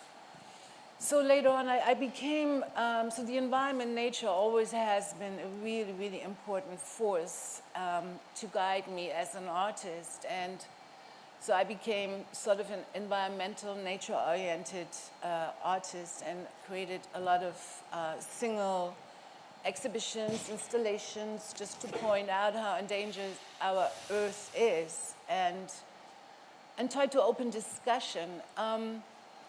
It was kind of difficult because as a sole voice, I felt I was heard in the moment, but it didn't get me anywhere to reach a wider audience. And so this is when I received this idea to, once I was working actually in New Mexico, the high desert in New Mexico is very dependent upon monsoon rains. And these monsoon rains are usually in the summer, and they are extremely important to, you know, collect water for these regions throughout that year. And I decided at the time to work with watercolor, and somehow something led me to go out there and catch raindrops on this watercolor paper. So I became kind of a collaborator with nature. A few years later, we had a drought. The monsoon rains became very shy, so we were really all worried, you know, water restrictions. And I felt it's really time to create a stronger voice to point out and to open up consciousness how important our Earth is and how important the balance on our Earth is. So the Way of the Rain stands for the imbalance of rain. So either we have no rain at all or we have too much. So now we have drought, we have floods. So I also know, and if I'm too long, please stop me. Everybody seems very interested. Thank you. So it seems to me that scientific data doesn't make us realize how endangered our planet is. And I feel the arts are a very important language, always have been. The arts have been language since human existence. You know, it began with cave paintings, petroglyphs, and it made us all understand, even if we were not from the same tribe or the same community, but we would see these paintings and we would understand who has been here, what have they been doing. And so I think the arts, it's extremely important to, and I think one is able with the arts because you can really touch people. And I think people need to be touched. I don't think we want to look at anything horrible or disastrous anymore. We're so numbed out. We want to look at beauty, or we want to look and experience something that touches us in any kind of way. So this is what we are trying to do with this art performance, The Way of the Rain. And it's a multidisciplinary performance where I created massive silk panels that are printed originals of rain paintings. And these silk panels represent falling water from the heavens, rain, basically. So I'm wearing a little rain scarf right here. So then we tell the story of Earth. It's a beautiful story because if you realize what a phenomenon that is we live on, that, and a gift that has given to us, that we are able to occupy. Look at waterfalls, birds, lakes, oceans, flowers, all of these things are so amazing, and we take them so for granted because this is how we grew up, and we know it's always there, or we believe it's always there.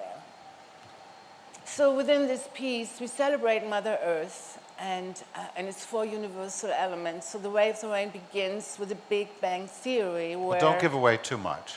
Okay. Because they have to see it. Yeah, know, no, so we want to have a surprise left. Okay. you want some, and there are some surprises, believe me. Oh, yeah, they are. Yeah. Okay. Let's talk a little bit about Project Vortex. Sure. Robson. Pardon me? Robson. Not Robinson, just... No, I said Project Vortex. I know, I just... there earlier? Yeah, it Yes. said Robinson, but Okay. anyway. I Hi. apologize. Hi, how are you? I'm so happy to be here. I'm really glad that this initiative is happening right now. I think it's so important, so thank you. Project Vortex, after a number of years of working, actually intercepting the waste stream as my primary medium and working specifically with toxic waste that people don't realize is toxic, and seeing what it's doing to our marine environments in particular. Plastic debris is becoming a bigger and bigger problem, especially all over Asia. Coastal communities are having to process this material that is bombarded upon them. And recognizing the reason it's such a problem is that it has archival integrity. So it's great as an art material, but terrible for the environment. And so few artists around the world are actually engaging in intercepting this material and using it as material for art-making processes. And the reason why that's so important is because this material photodegrades when it's left in the natural environment. And this process takes a very long time. And what happens is it breaks down into smaller and smaller particles that not only are made with toxic plasticizers, things like bisphenol A and bisphenol S, which has replaced bisphenol A and is probably just as bad, but plankton are ingesting this. When you have plankton ingesting plastics that are absorbing the toxins in the water and made with toxins, you're suffocating the creatures that provide 50% of our oxygen. And scientists are estimating that by 2050, we'll have more plastic than fish in our oceans. So how that affects climate change and oxygen levels and ocean temperatures is a bit of a daunting and alarming issue.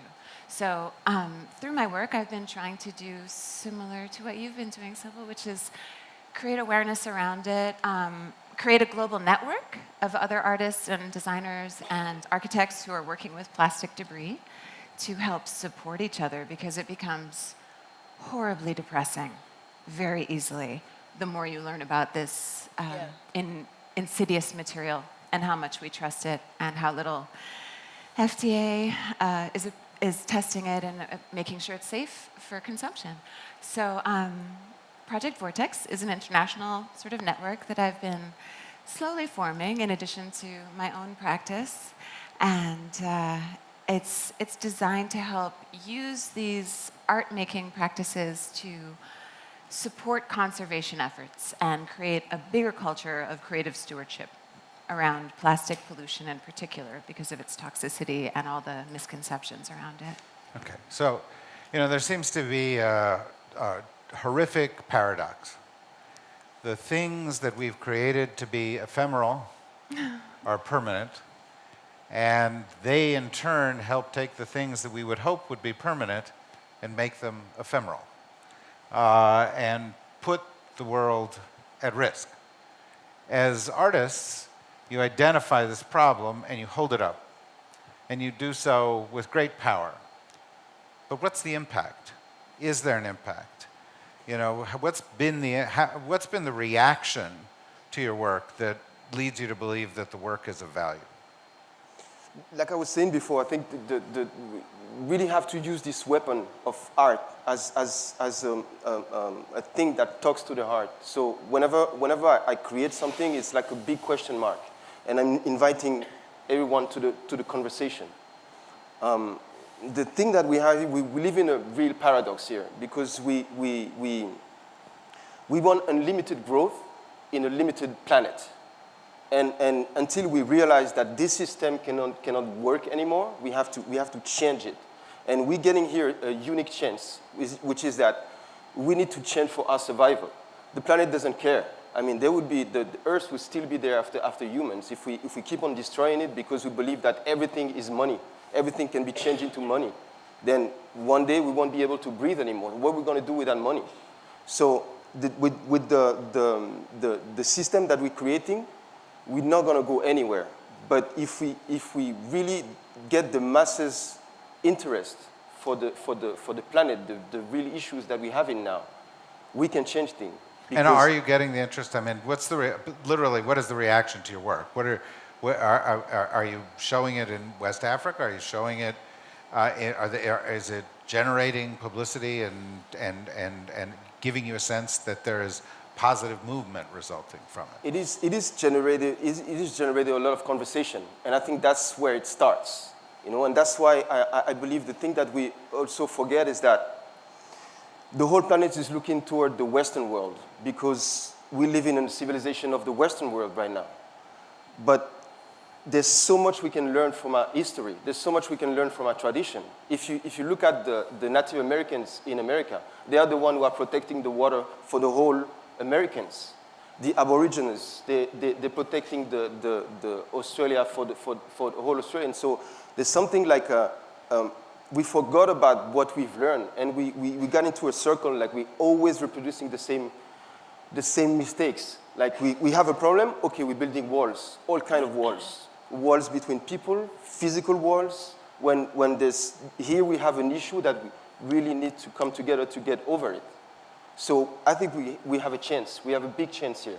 And I think the key point is to really get as many people as possible involved into that issue.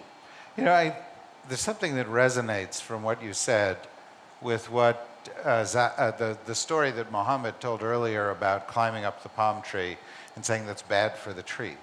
And one of the things that I notice in Aboriginal societies that live in nature, is that they revere nature, they worship nature, and they have kind of social rules about the preservation of nature.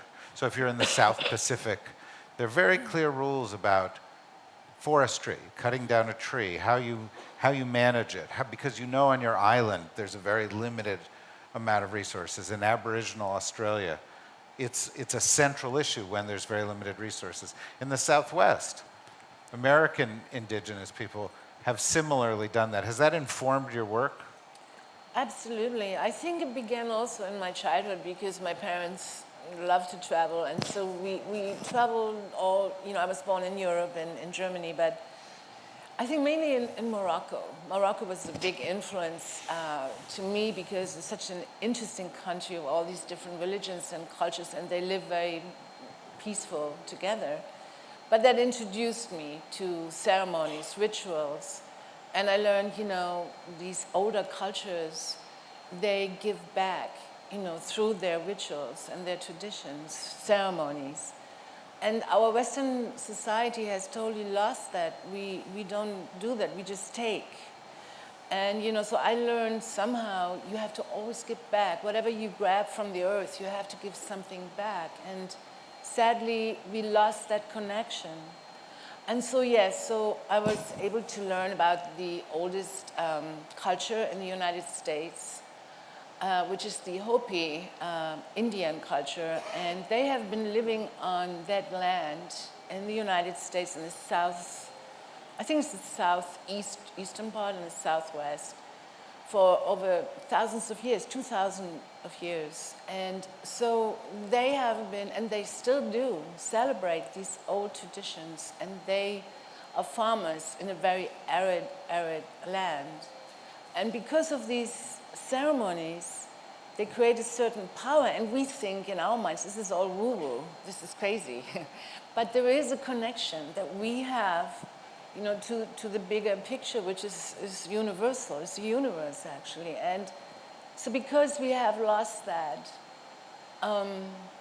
we are neglecting Earth. We are neglecting, actually, ourselves, because we are such a big part of this creation, and even us is the same phenomenon as this earth, and we are neglecting ourselves with whatever we do to hurt this beautiful planet. And I believe through art, education, and the input of science, maybe in a more open, convenient way. Science can be very complicated, and so we shy away to listen to that, but if we can all connect and introduce the bigger picture, which is this earth is out there in this universe. There's nothing left, right, or on the top or on the bottom.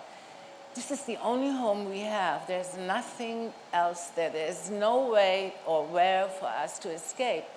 And so if we can bring that to children and educate them and teach them the bigger picture and not only look at the devastation that we are creating, but look at the beauty we have, the beauty we are. And that is important to preserve and prolong our existence.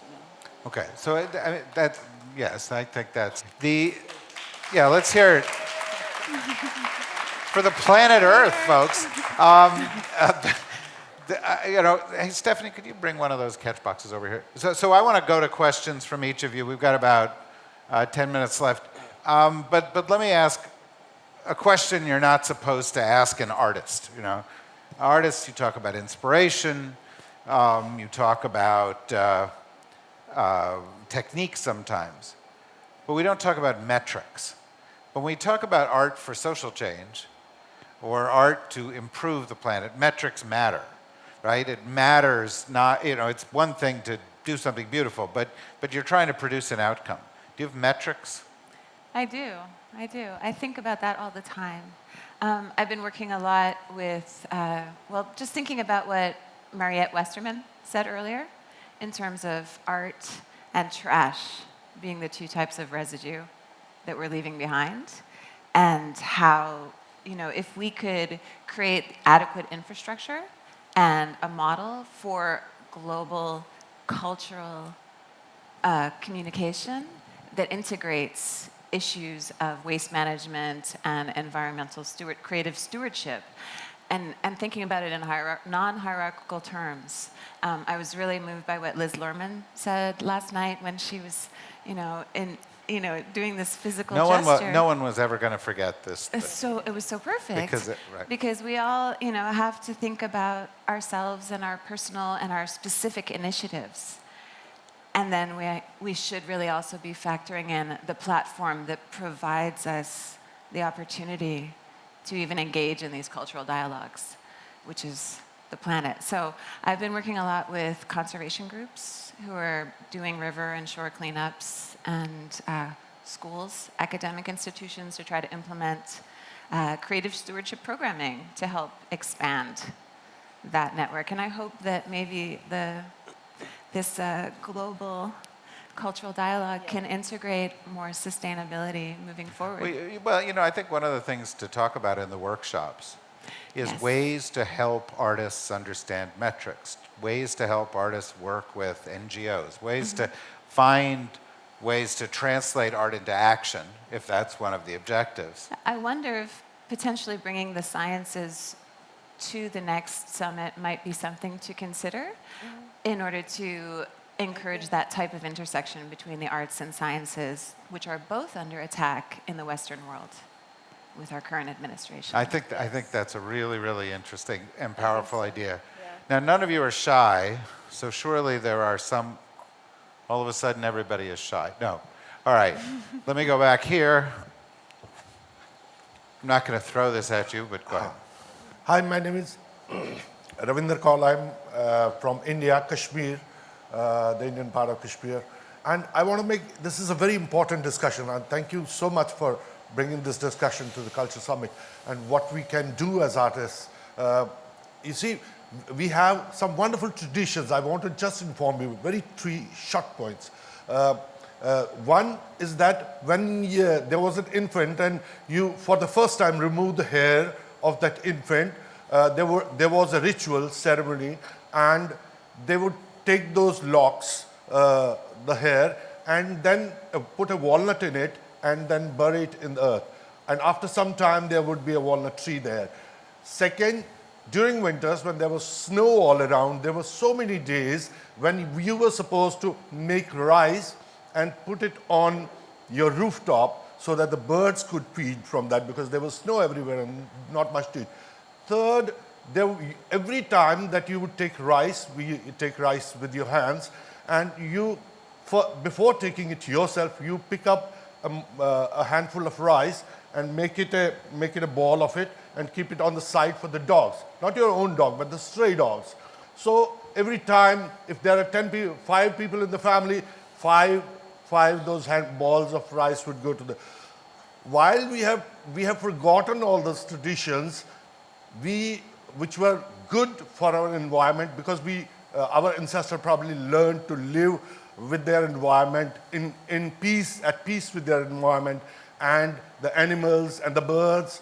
But now we have forgotten those wonderful things, and we have retained what was worst in those. I think artists can revive those traditions through their performances and remind people how wonderful our traditions were. I think that's an interesting point, and it goes back to the earlier panel on cultural preservation. Sometimes cultural preservation is not just about saving a building. It's about saving an idea, a cultural idea that has a consequence. Do any of you want to talk about that? You don't have to. I think the traditional aspect is very important. Like, from my own experience, I've heard a lot of stories of NGOs coming to Africa, for example, and they have a lot of money, and they know what they want to do. They want to do this, and this is good. This is going to be good for you. But there's something that we forget, is that when you get to another word, you have to sit and watch first. And try to understand the language, try to understand the traditions, try to understand what is important to these people. So it has to be an exchange, you know? Yeah. For example, us in the south part of this planet, we speak English, we speak French, so we already own the culture from the Western world. But what does the Western world knows about? Every time I hear about Africa, it's like, oh, Africa, I want to go to Africa. What is Africa? I mean, Africa is 54 countries. There's as many differences between someone from Côte d'Ivoire and Senegal than between a Spanish and a German. But it's still like we in 2017, and it's still like the dark continent, you know? No one really knows what's going on there. And I think it's really important to. This issue of the environment, this environmental issue gives us an opportunity to get together finally, because this is for as sake of all of us together. And when people ask me about this project, they say, oh, so it's like that in Senegal. Oh, la, la. No, it's not like that in Senegal. This is the planet that is like that, you know? And the air that is polluted in China, we breathe it in Africa. You breathe it in America, you know? So that's how came to me the idea, because I started in Senegal and I said, okay, so I guess I have to go global. Because if there's so many different traditions, but if every time you go somewhere, you try to understand the tradition and use that to exchange with the people through pictures for myself. To me, it's a way of creating that community, that human community, you know? It's a powerful point. And, you know, we talked about universals earlier. What is more universal than the issue of the environment? We've got 2 minutes, so a 30-second question. Well, if he's quick, maybe we'll get over there too, but be quick. My name is Jesse, I'm from the Netherlands, I teach at NYU Abu Dhabi. For me, I feel climate change is so urgent that we can not only talk about our own practices and how and that. In 2015, 195 countries, maybe a little bit more, made an agreement in Paris. And my real question is, how can we as cultural actors play a role in the activism role in our respective countries and also regionally, internationally, to help kind of push this and keep our governments accountable of this agreement, because they signed it. Okay, that's a very, very good question. Why don't you pass the microphone over to the woman who wanted to ask a question? Let's file that away, but I do want to say this. That is a question also to answer in the workshops. Very brief answer. Very brief. So art is a global language, and plastic pollution, for example, is a global problem. So trying to integrate global issues into your practice that, while maintaining the specificity of your focus, on one hand, it's this. We need to do both. And artists are being called to the table to engage in these conversations and dialogues for a reason. We're no good as artists unless we're sensitive. So I think use our sensitivity. It also brings back this other point, which is if you want to be an artist advocate, you have to be trained as an artist and as an advocate. You can't think, well, I'm going to train my whole life as an artist, and I'm just going to know how to advocate. And so creating opportunities to do that makes a lot of sense. Yes? Hi, my name is Zainab Al-Hashimi. I'm an artist born and based in the UAE.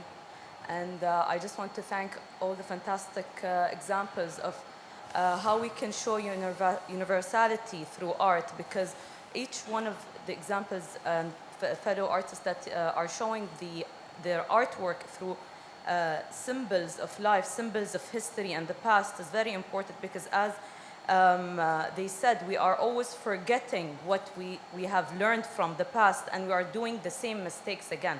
So through what I do and so many of you guys is we are in the time where we need to collaborate. So arts can't work without science, science cannot work without technology, technology cannot work, and it's the same thing. So I just want to echo on what they said, because this is a much more deeper conversation that I think I'd love to discuss more about, which is the idea of art, science, and what not a lot of people could relate to, but spirituality. This is what we're talking about, because knowing self through art is a universal connection through different cultures, of course. Very powerful. So just want to, thank everyone for this discussion, because it's very important. I did not expect it to be discussed in the summit, but this is a very, very, very important conversation that you guys are having here. Thank you, and that's the best summary we could possibly have for this panel. Please join me in thanking all of them. Thanks. So we're going to move straight into our next panel and then our next performance. That was a great discussion. I agree with everything that you just said. And now we're going to talk about another issue that is of similar power and importance, and that's the art and gender equity. Please join me. Oh, look at this. Carla Durlikov-Canales, classical singer, and Elise Nelson, CEO of Vital Voices, and Adejoke Tukbiela, who is an artist whose work is on display out there. Come on in. Have a seat.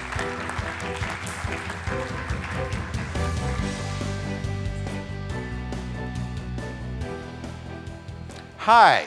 Hi. How's your day going? Excellent.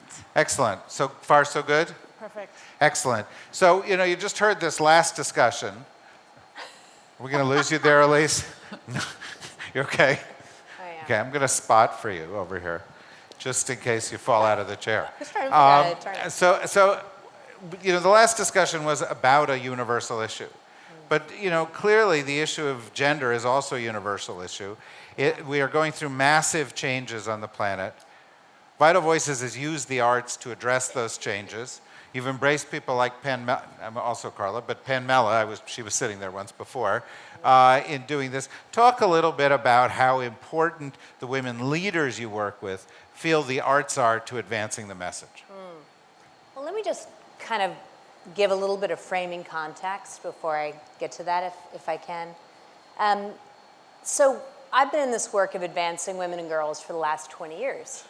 And one of the things that we've looked at was, how far have we come? What's changed? What's progressed in 20 years? And what we began to see is that we saw change in every area. Women have moved forward in terms of, we've doubled the number of women in political participation. Women's, economic empowerment has grown, Maternal mortality rates have gone down. There's one issue, maybe you can guess what it is, where we haven't seen any change. Or actually, no, we have seen change, but that change is actually that it's gotten worse. The problem has gotten worse, violence against women. And, I think about it, and I think about how many laws exist around the world, in countries around the world, that say that violence against women is a crime. So why does it still exist? It still exists because ultimately, policies don't change, laws, policies, they don't change culture. What it is really culture changes culture. And that's why we've begun to embrace and work with, and I think really recognize women who are doing exactly that.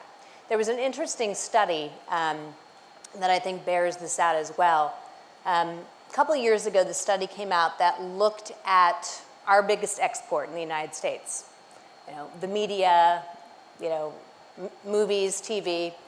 And what it said was that over the last 10 years, we've seen that violence in the media, not in news, just violence in television shows and movies, has remained flat.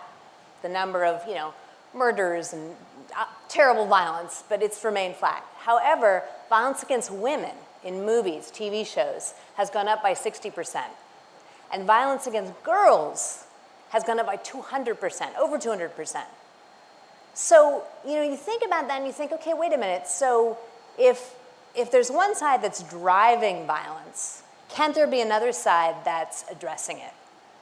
Rather than saying, let's deal with the victims of violence or survivors of violence, why not look at, let's deal with how we shape that, how we shape the storytellers and the stories that get told. So I think that's the frame that I come to this discussion with. I'd say that people are just beginning to recognize the power that the arts can play. And mostly people are recognizing it because we haven't solved these issues yet. Well, I think you zeroed in, and you said it beautifully. Only culture can change culture.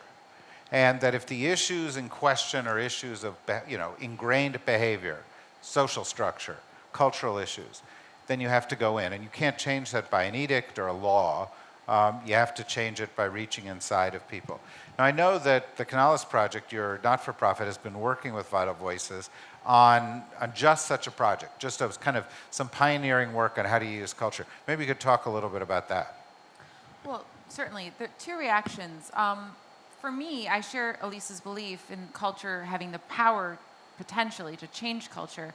And the way I break that down, and I just want to address this because I think it came up in a lot of the questions yesterday in the faculty discussions, what is culture? Maybe that's the place to start the discussion. What does that even mean? It's a question I've asked a lot, and for me, I've come to the definition that culture has to do with belief systems. So the arts allow us the chance to explore those belief systems and potentially analyze them and change them. One of the things that I'm very proud of is the project that we're working on with Vital Voices and Elise, and that pertains to a different question, which is then how?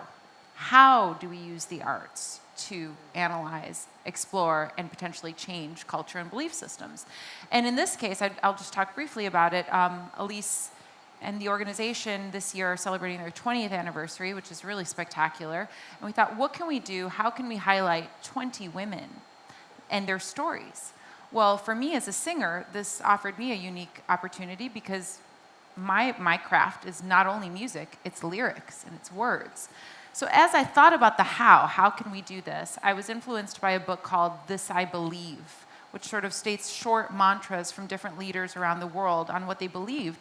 And I was reading the biographies of the women that Elise is celebrating, and one thing that struck both of us was the choice, the power of choosing and the power of the choices they made. In other words, these women made difficult decisions to become the leaders that they've now become. It did not come to them by birth. They actually chose those paths. And that's what we're trying to celebrate. So I asked them to write a very short statement, similar to this, I believe, called This I Choose. And we took those statements with our poet in residence and converted their very words into poetry/lyrics, and then commissioned composers to write songs directly based on their words that celebrate their choices. That's how we tried to address the question of how can we celebrate and amplify the work and the mission of these women. Very, very powerful. As it happens, the way I got to know Carla was that she was picked as one of Foreign Policy's 100 leading global thinkers. The year before, you were picked as one of our 100 leading global thinkers, Adejoke, and it was in part because you made one of the choices a lot like Carla's talking about. At a certain point in your life, you said, I can use my art to address the role of women and the issues that I care about. You want to talk a little bit about that? Absolutely.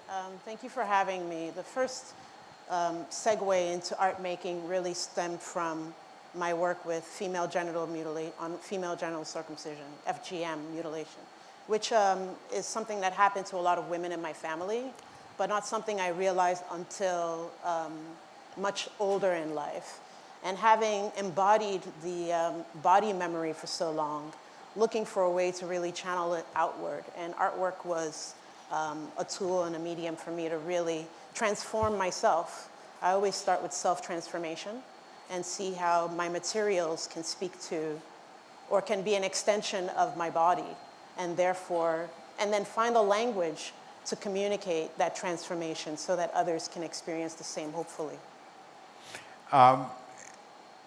Elise, you've also used theater. Yeah. Talk a little bit about that. Yeah. Well, I'd like to say this was some brilliant plan of ours, but actually it sort of happened a little bit by mistake. 10 years ago, I was approached... most brilliant plans begin that way, right? Yeah, exactly. I was approached by a playwright, and she said, you know, I heard the story of this amazing woman who's part of the Vital Voices Network, this woman from Afghanistan, working underground to educate girls and bring healthcare services. And she said, this woman's so amazing. Do you know other women like her? And I said, oh, absolutely. You know, and I can introduce you to, you know, thousands of women like her who are part of our network. And she said, well, I'd like to take 7 stories and get 7 women playwrights to write these stories. And then she put them into a play. The play is called 7. It's been translated into like 20 different languages now, published by Dramatist Plays, traveled all over the world. We actually had a great performance in Washington, D.C. that someone put together. We had, you know, men, famous men, ambassadors, heads of campaigns of those people we know who are playing the parts. And I think what was really amazing about it is that 10 years on, these stories, these ideas are still really relevant. Yet if I wrote a speech about these same issues, most of them tackling violence against women, I wrote a speech 10 years ago, that wouldn't be relevant anymore, right? But the stories, you know, that remains relevant, you know, ongoing. And I think it also speaks to people in a different way. The first time I saw the play 10 years ago, it was sort of in a theater workshop, and I looked around and I saw there were a number of men in the audience, and I was a little worried because I thought, oh my gosh, we're talking about violence against women, and they're talking about, oh, this man and that man, you know, just, and we always try and be very careful not to say this is, you know, men's fault. We try and say we both got to work together for the solution. And so I asked after, I said, I just want to get the thoughts of the men in the audience. What did you think about this play? I mean, did you feel offended? Did you, you know, feel sort of awkward? And I said, no, it was phenomenal because it was just people's stories. And so you know, if you talk about these same issues in a speech, I mean, have you said many times, David, I mean, people, you know, they shut down certain parts of themselves. But through theater and through arts, everything opens up. And they take it in a very different way. And I think that's the only way to create that sort of change, that behavioral change that honestly I feel is the greatest unfinished business when it comes to advancing women and girls in our world. Well, you know, right, we've had this conversation before. In fact, the three of us have had this conversation. It's kind of led to this, which is that when a politician gives a speech, everybody thinks they're asking for something. And when an artist does a performance, everybody thinks they're giving them something. And so they open up, and it has that power. You felt that. Do you feel it's being harnessed as fully as it could be here? And I have a second question associated with that. And it's maybe a little bit of a sensitive question. But like, I notice in opera, if there's a strong woman in an opera, she dies at the end. Tell me about it. Not always, but you know, Carla plays Carmen, right? So I've seen her die many times. But a lot of the traditional roles, a lot of the way the traditional classical arts treat women, push more deeply in some of these things that we ought to be fighting. Do you think that's part of the problem? It's an interesting question, and one that I don't spend a lot of time thinking about, to be very honest, because I think I got to a place where, as a trained opera singer, it was an interesting dilemma. I became more interested in doing things that had not been done before. And so my dilemma was, my training was as an interpreter. And it's actually quite limited and very different, I feel, from being an artist. As an interpreter, my job, as many classical artists, it was, you know, to execute what's on the page to the best of my technical and personal ability.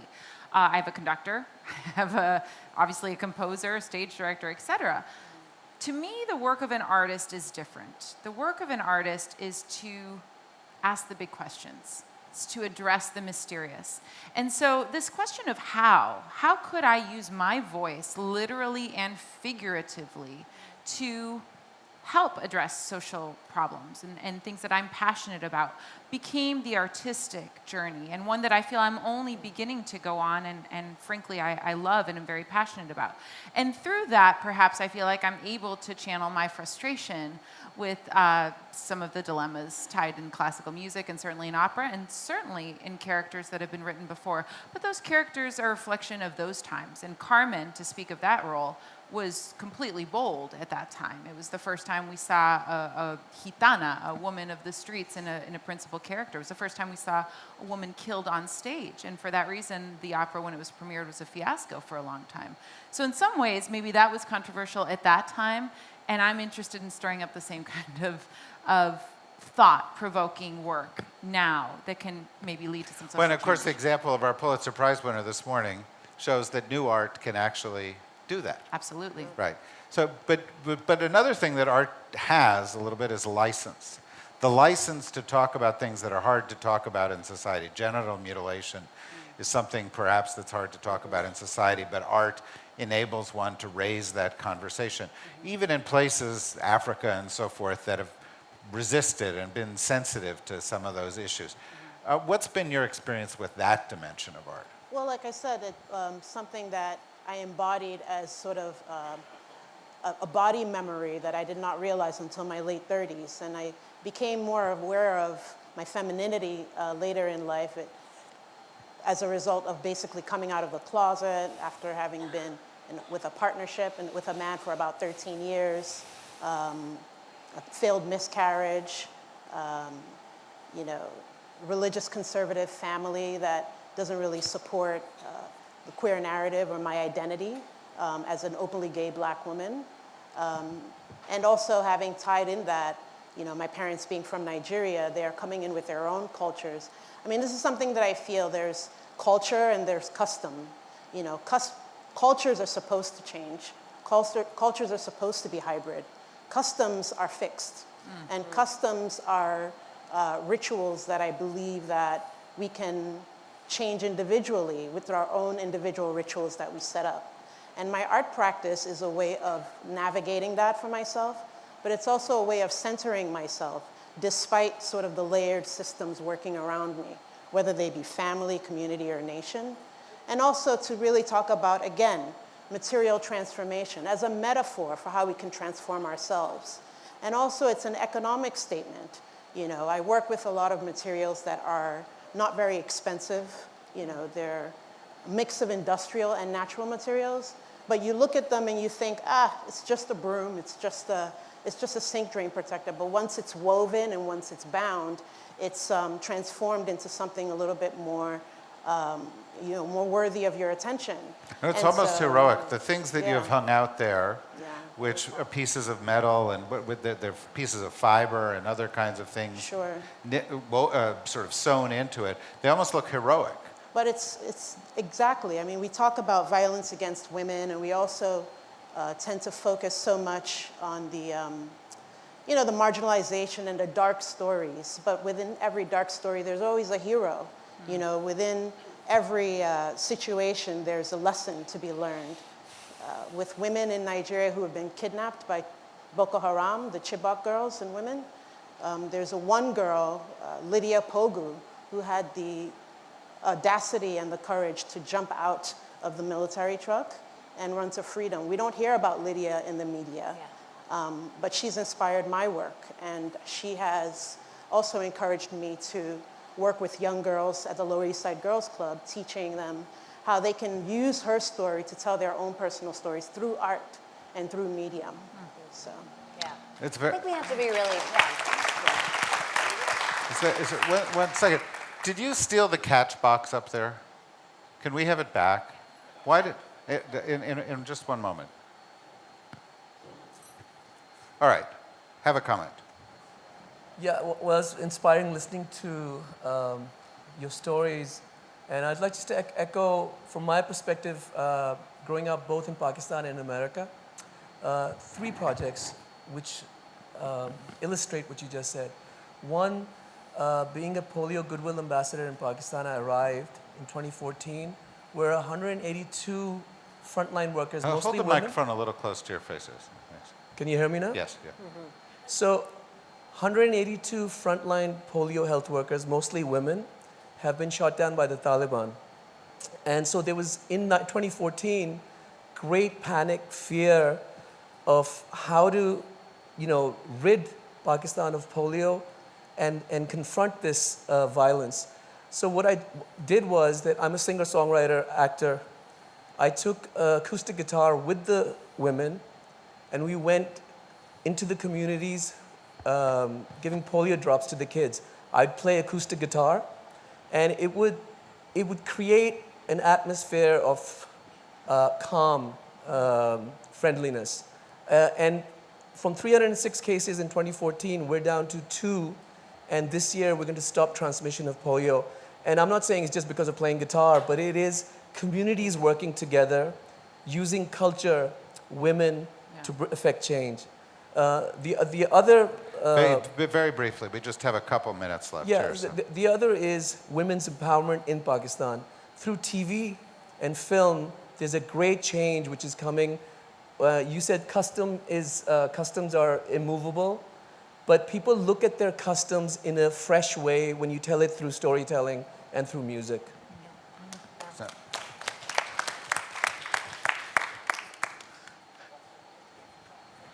Hello, everyone. My name is Malaika, and I come from Lagos, Nigeria. And I've just been hearing all these women talk about gender and how the art is transformative. And I agree with that 100%. A lot of the things we've been talking about is how we're using art to make wider impact. I want to just come from the more administrative end and experiential end as an African woman living in Nigeria. A lot of times, I'll give you an example, I've gone into an office and tried to speak to someone. I work in the creative sector. And speak to someone about raising funds to transform people's lives. And this man will say to me, "You're too pretty. I can't speak to you about money or business or whatever." And these are the issues that we sort of address and go through every day. So for me, it's about saying, I want to create a platform that is transforming people's lives, and not just women, but young people, people who don't have electricity, people who don't, for them to do what they're trying to do. As women who are in the creative sector and who to an extent have access, how do we, in areas that are impoverished, and by impoverished I mean no healthcare, no water to drink, how do we begin to think about ways in which we can create platforms, despite the lack of fund and understanding, for people to do, or artists to do what it is that they're trying to do? Okay, that's a great question. I'll turn to Carla, and then we'll go to Elise, and I'd like each of you to answer that quickly. We've got 7 minutes, okay? Okay, just very briefly. It's a great question, a complex question that deserves a lot more time. In terms of money, I believe strongly that it does not take a lot of money because the power of the art is within the art itself. We just saw a beautiful piece, Bird Heart, and as I said at the beginning, sand and paper and two creative geniuses, right?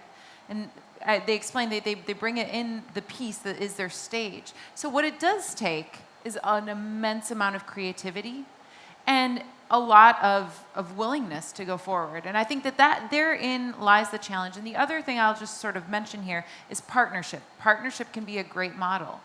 You know, in terms of the work that we're doing it as partners. My purpose is to use art to help solve Elise's problem. She's looking for artists to help amplify her mission. Through this partnership, we can share costs. Elise, do you want to add anything? Yeah, I mean, I would absolutely agree with Carla. I think you've got to be creative. I mean, one, you know, there's a necessity, obviously, because of the lack of funds.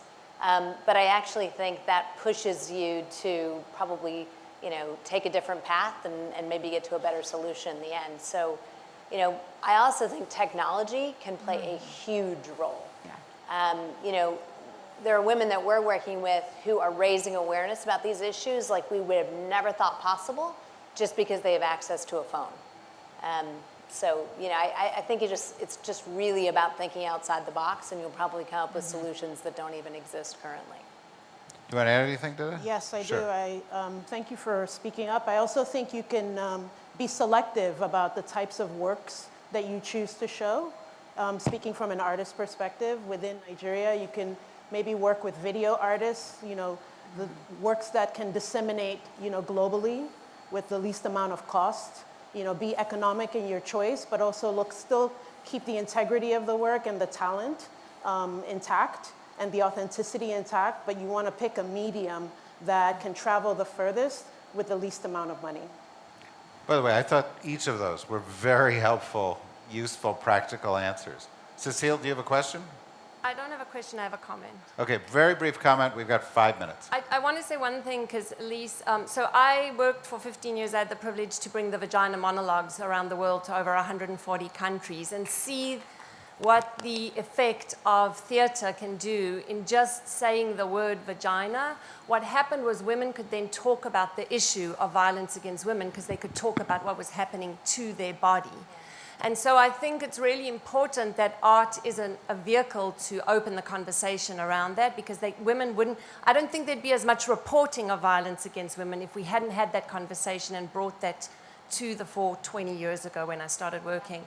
And the second thing I want to say about creative artists and what you said, violence against women, most of violence against women, 95% of violence is because men inflict violence against women. So it's really, and women keep talking to women about violence against women. Yeah. What really needs to happen is men need to be taking creative avenues to talk to men about violence against women.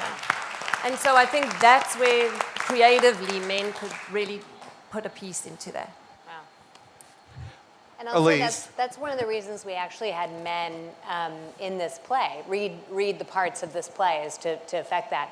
I want to just mention, I know we have very little time, but a woman that we work with who I think you'd find interesting, Samar Khan from Pakistan, she wanted to address this issue of swara, which is the practice of basically giving a girl to end a dispute between two families or two tribes.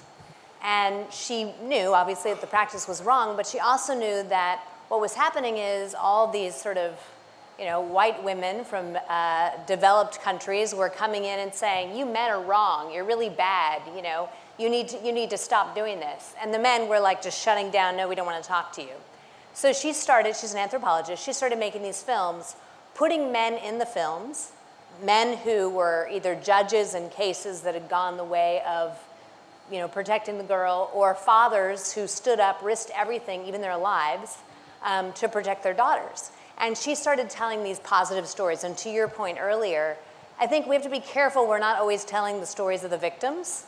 We have to tell the stories of those people who are, standing up and making positive change. And we have to show how men are part of that solution. And I think she's had huge success with her film. She was actually able to get a law on the books basically saying that swara was illegal. But more important, the men now feel like, in the community who've stood up, they're the heroes, which ultimately changes culture and behavior. I'll come to you and say, I just want to add a footnote, which none of you know, and I wish Mohammed al-Mubarak were here. But one of the ways we got to know each other was that we premiered in Washington a film about just what you're talking about, which was called, it was the Malala story. And Mohammed al-Mubarak and Image Nation here produced that film. And the government of UAE actually helped pay to fly Malala out of there and into the UK to take care of herself. But that was a story, a very, very moving story, which I encourage you to see, of just that kind of success. And it's connected here, and I just wanted to make sure that you understood that. Yeah. Oh, I love the Malala Fund. I just wanted to piggyback off what Elise said regarding the role of men. I think women as well, instead of putting it against, making it sort of an antagonistic relationship or bringing one helping the other, lifting the other up, is to say women themselves have reinforced systems of patriarchy unknowingly sometimes as mothers, as wives, for their own reasons, but not maybe being conscious of it. And I think that it's not enough to just be a man or a woman, it's actually what you're doing, the actions that you're taking to change the systems as well. Because there are some people who don't identify as male or female anymore. We're living in that world where gender is a broader spectrum. Mm-hmm. So we really need to, not that identity isn't important anymore, but we need to think about the actions that human beings are doing on the ground. I wish we had more time for this. I wish we had more time for this. It's a very powerful discussion, just like the others. But I hope that you will look at it as intended, as a spark for conversations in the workshops about ideas. Because I think the point that Carla made about partnership is really critical. If you've got an idea and you can find an NGO like Elisa's organization, Vital Voices, an arts presenting organization, a foundation, somebody else, and you can join forces, you can make a difference. And if we're talking about the way arts make a difference, and that's what we're supposed to talk about in the workshops, issues like climate or issues like gender really ought to go right up to the top of the list. And when I hear what you're talking about, which is the rise of violence against women in the arts, it sounds to me like one of the great missions is the re-education of the artists, right? It's reaching out to the people who are making those films and those television shows. So that's another agenda item, I think, that we might want to talk about coming out of this. There are lots of kinds of collaborations that work in these areas, kinds of collaborations between men and women. Some of them are advocacy collaborations. What you're about to see in a minute is one in the area of arts and performance, and Carla will introduce the act that you'll see before we go to lunch, and it's kind of wonderful. It's actually two acts put together, right? We're going to talk about that, but before I do, first of all, thank you. Thank you both so much.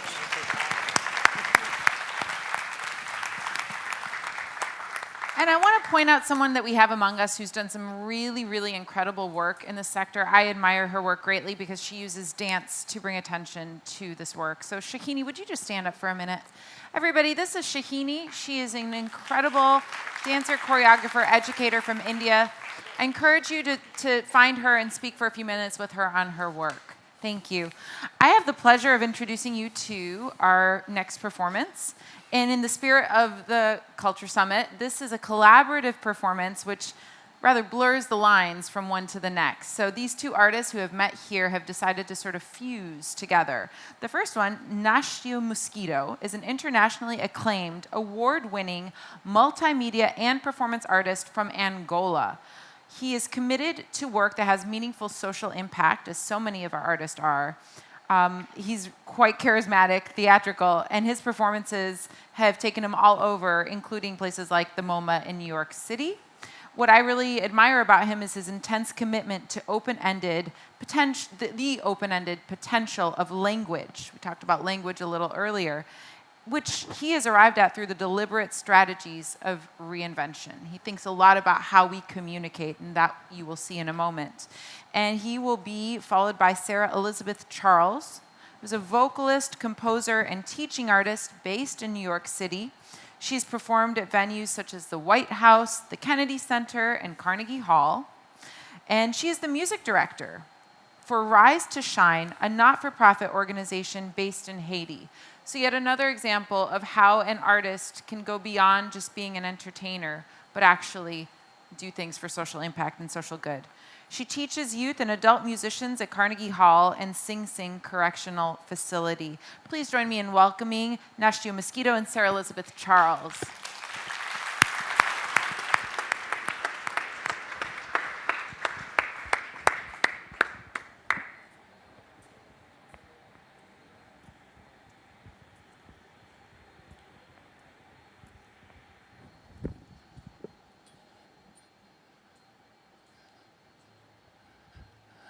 A man goes to visit a friend.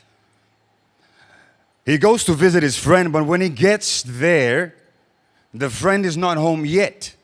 So he says, "May I wait?" They say, "You may wait." So he sits down and he will wait for his friend.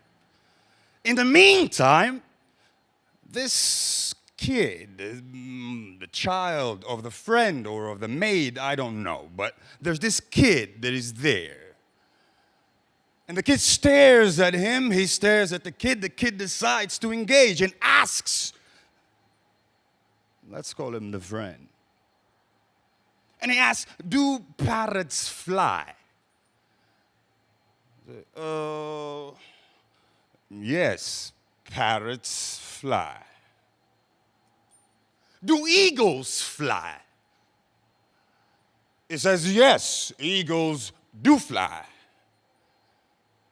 The kid stopped for a moment and looked intensely in the eyes of that friend and then asked him, "Do crocodiles fly?" The friend said, "What? Crocodiles, do crocodiles fly?" The man says, "No, crocodiles do not fly." The kid looked at him and asked, "Are you sure?" He said, "Yes, I am sure crocodiles do not fly." "Yes, they do." "They do not fly." "Yes, they do." Listen, kid, who told you that crocodiles fly?" "My daddy." He said, Your daddy. Your daddy said to you, told you that crocodiles fly." "Yes, he did, and crocodiles fly." The friend thought for just 1 second and decided to respond, and he said, "Yes, they do fly, just very low, very, very, very low." I'll give you the freedom to imagine who Daddy was.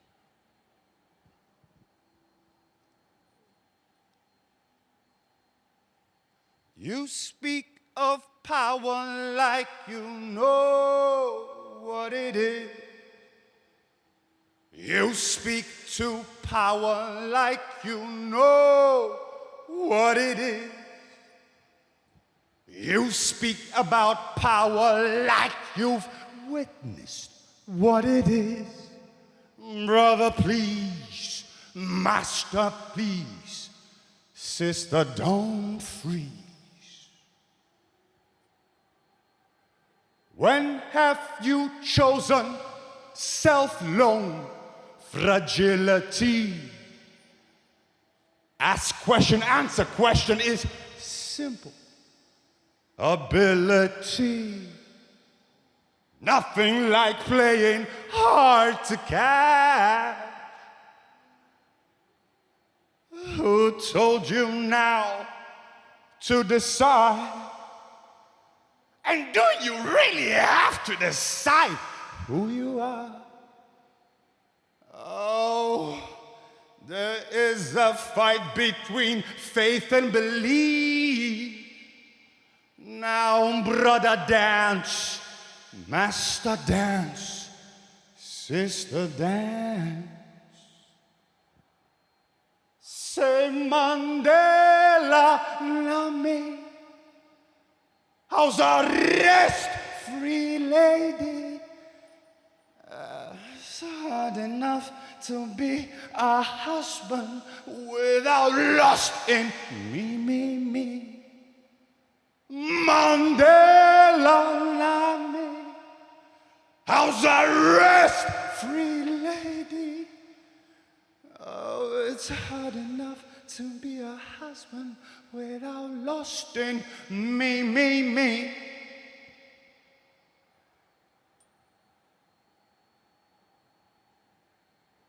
If I write what makes ya think I fight, if I fight, what makes ya think I do? If I do, who told you that that do does not include you? Yes, that fight between faith and belief.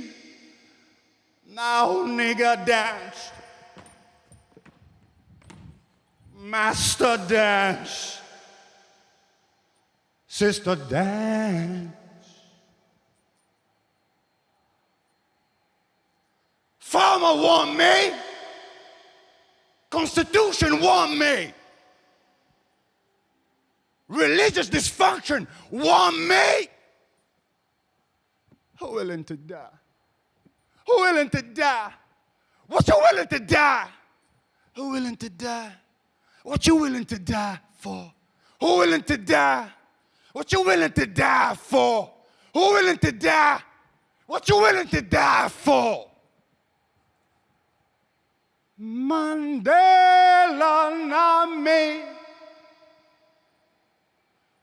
House arrest, free lady.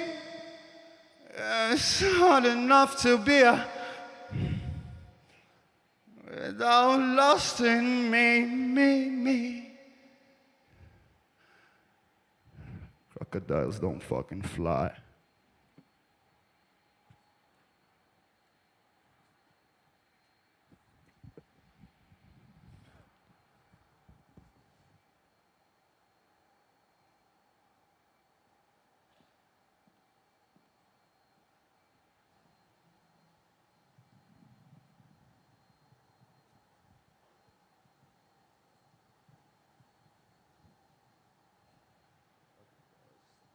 In a time of secret wooing, today prepares tomorrow's ruin. Left knows not what right is doing. My heart is torn asunder.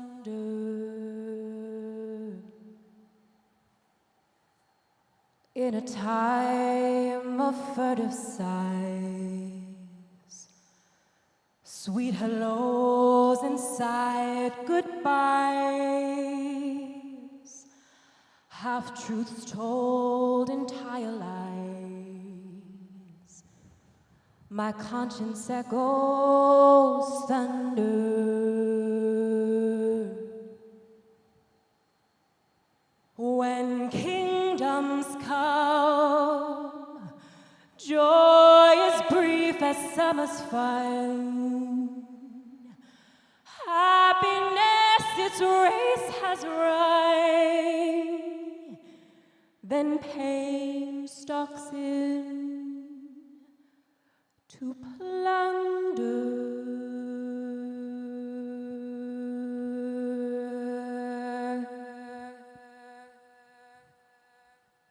In a time of secret wars, in a time of furtive sighs, in a time when kingdoms come, in a time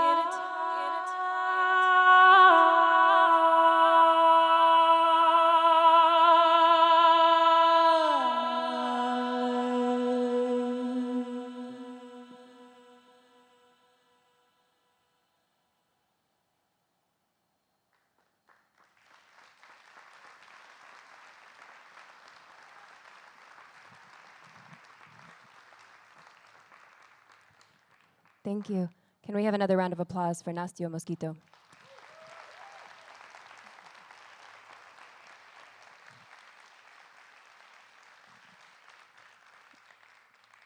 The piece that you just heard is a composition that I wrote that's a part of a project, a new project, that I'm presenting through the Catskill Jazz Factory.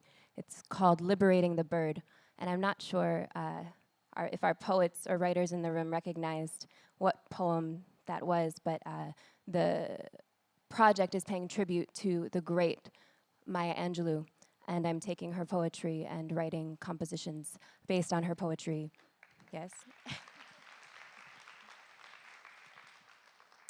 I'd like to share one more piece with you before lunch. I know we're probably all ready, but I was speaking to a friend, Saskia Lane, who you saw perform a little while ago.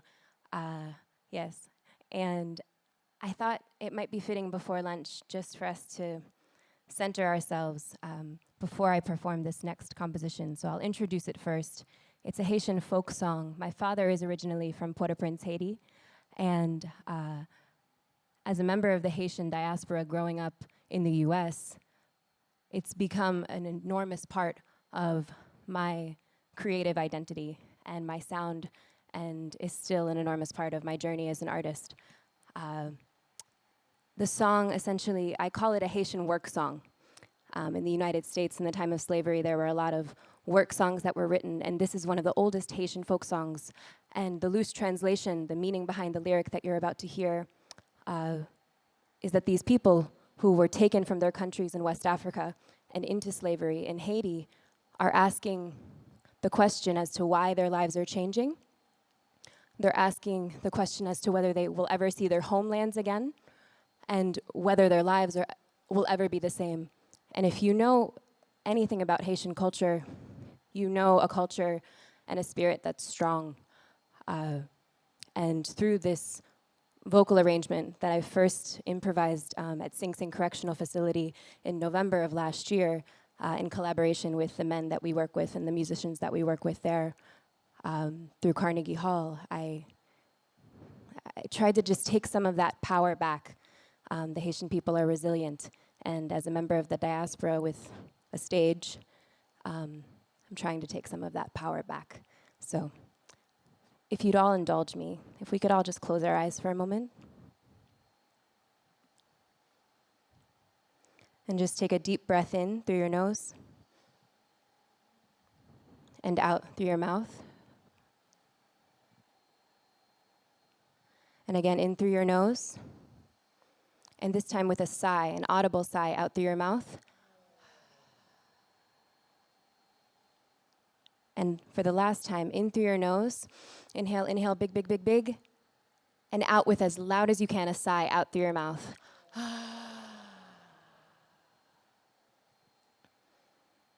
Here's Wangalowale.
Thank you so much. Thank you so much. Welcome back. One more time, Naskio Mosquito.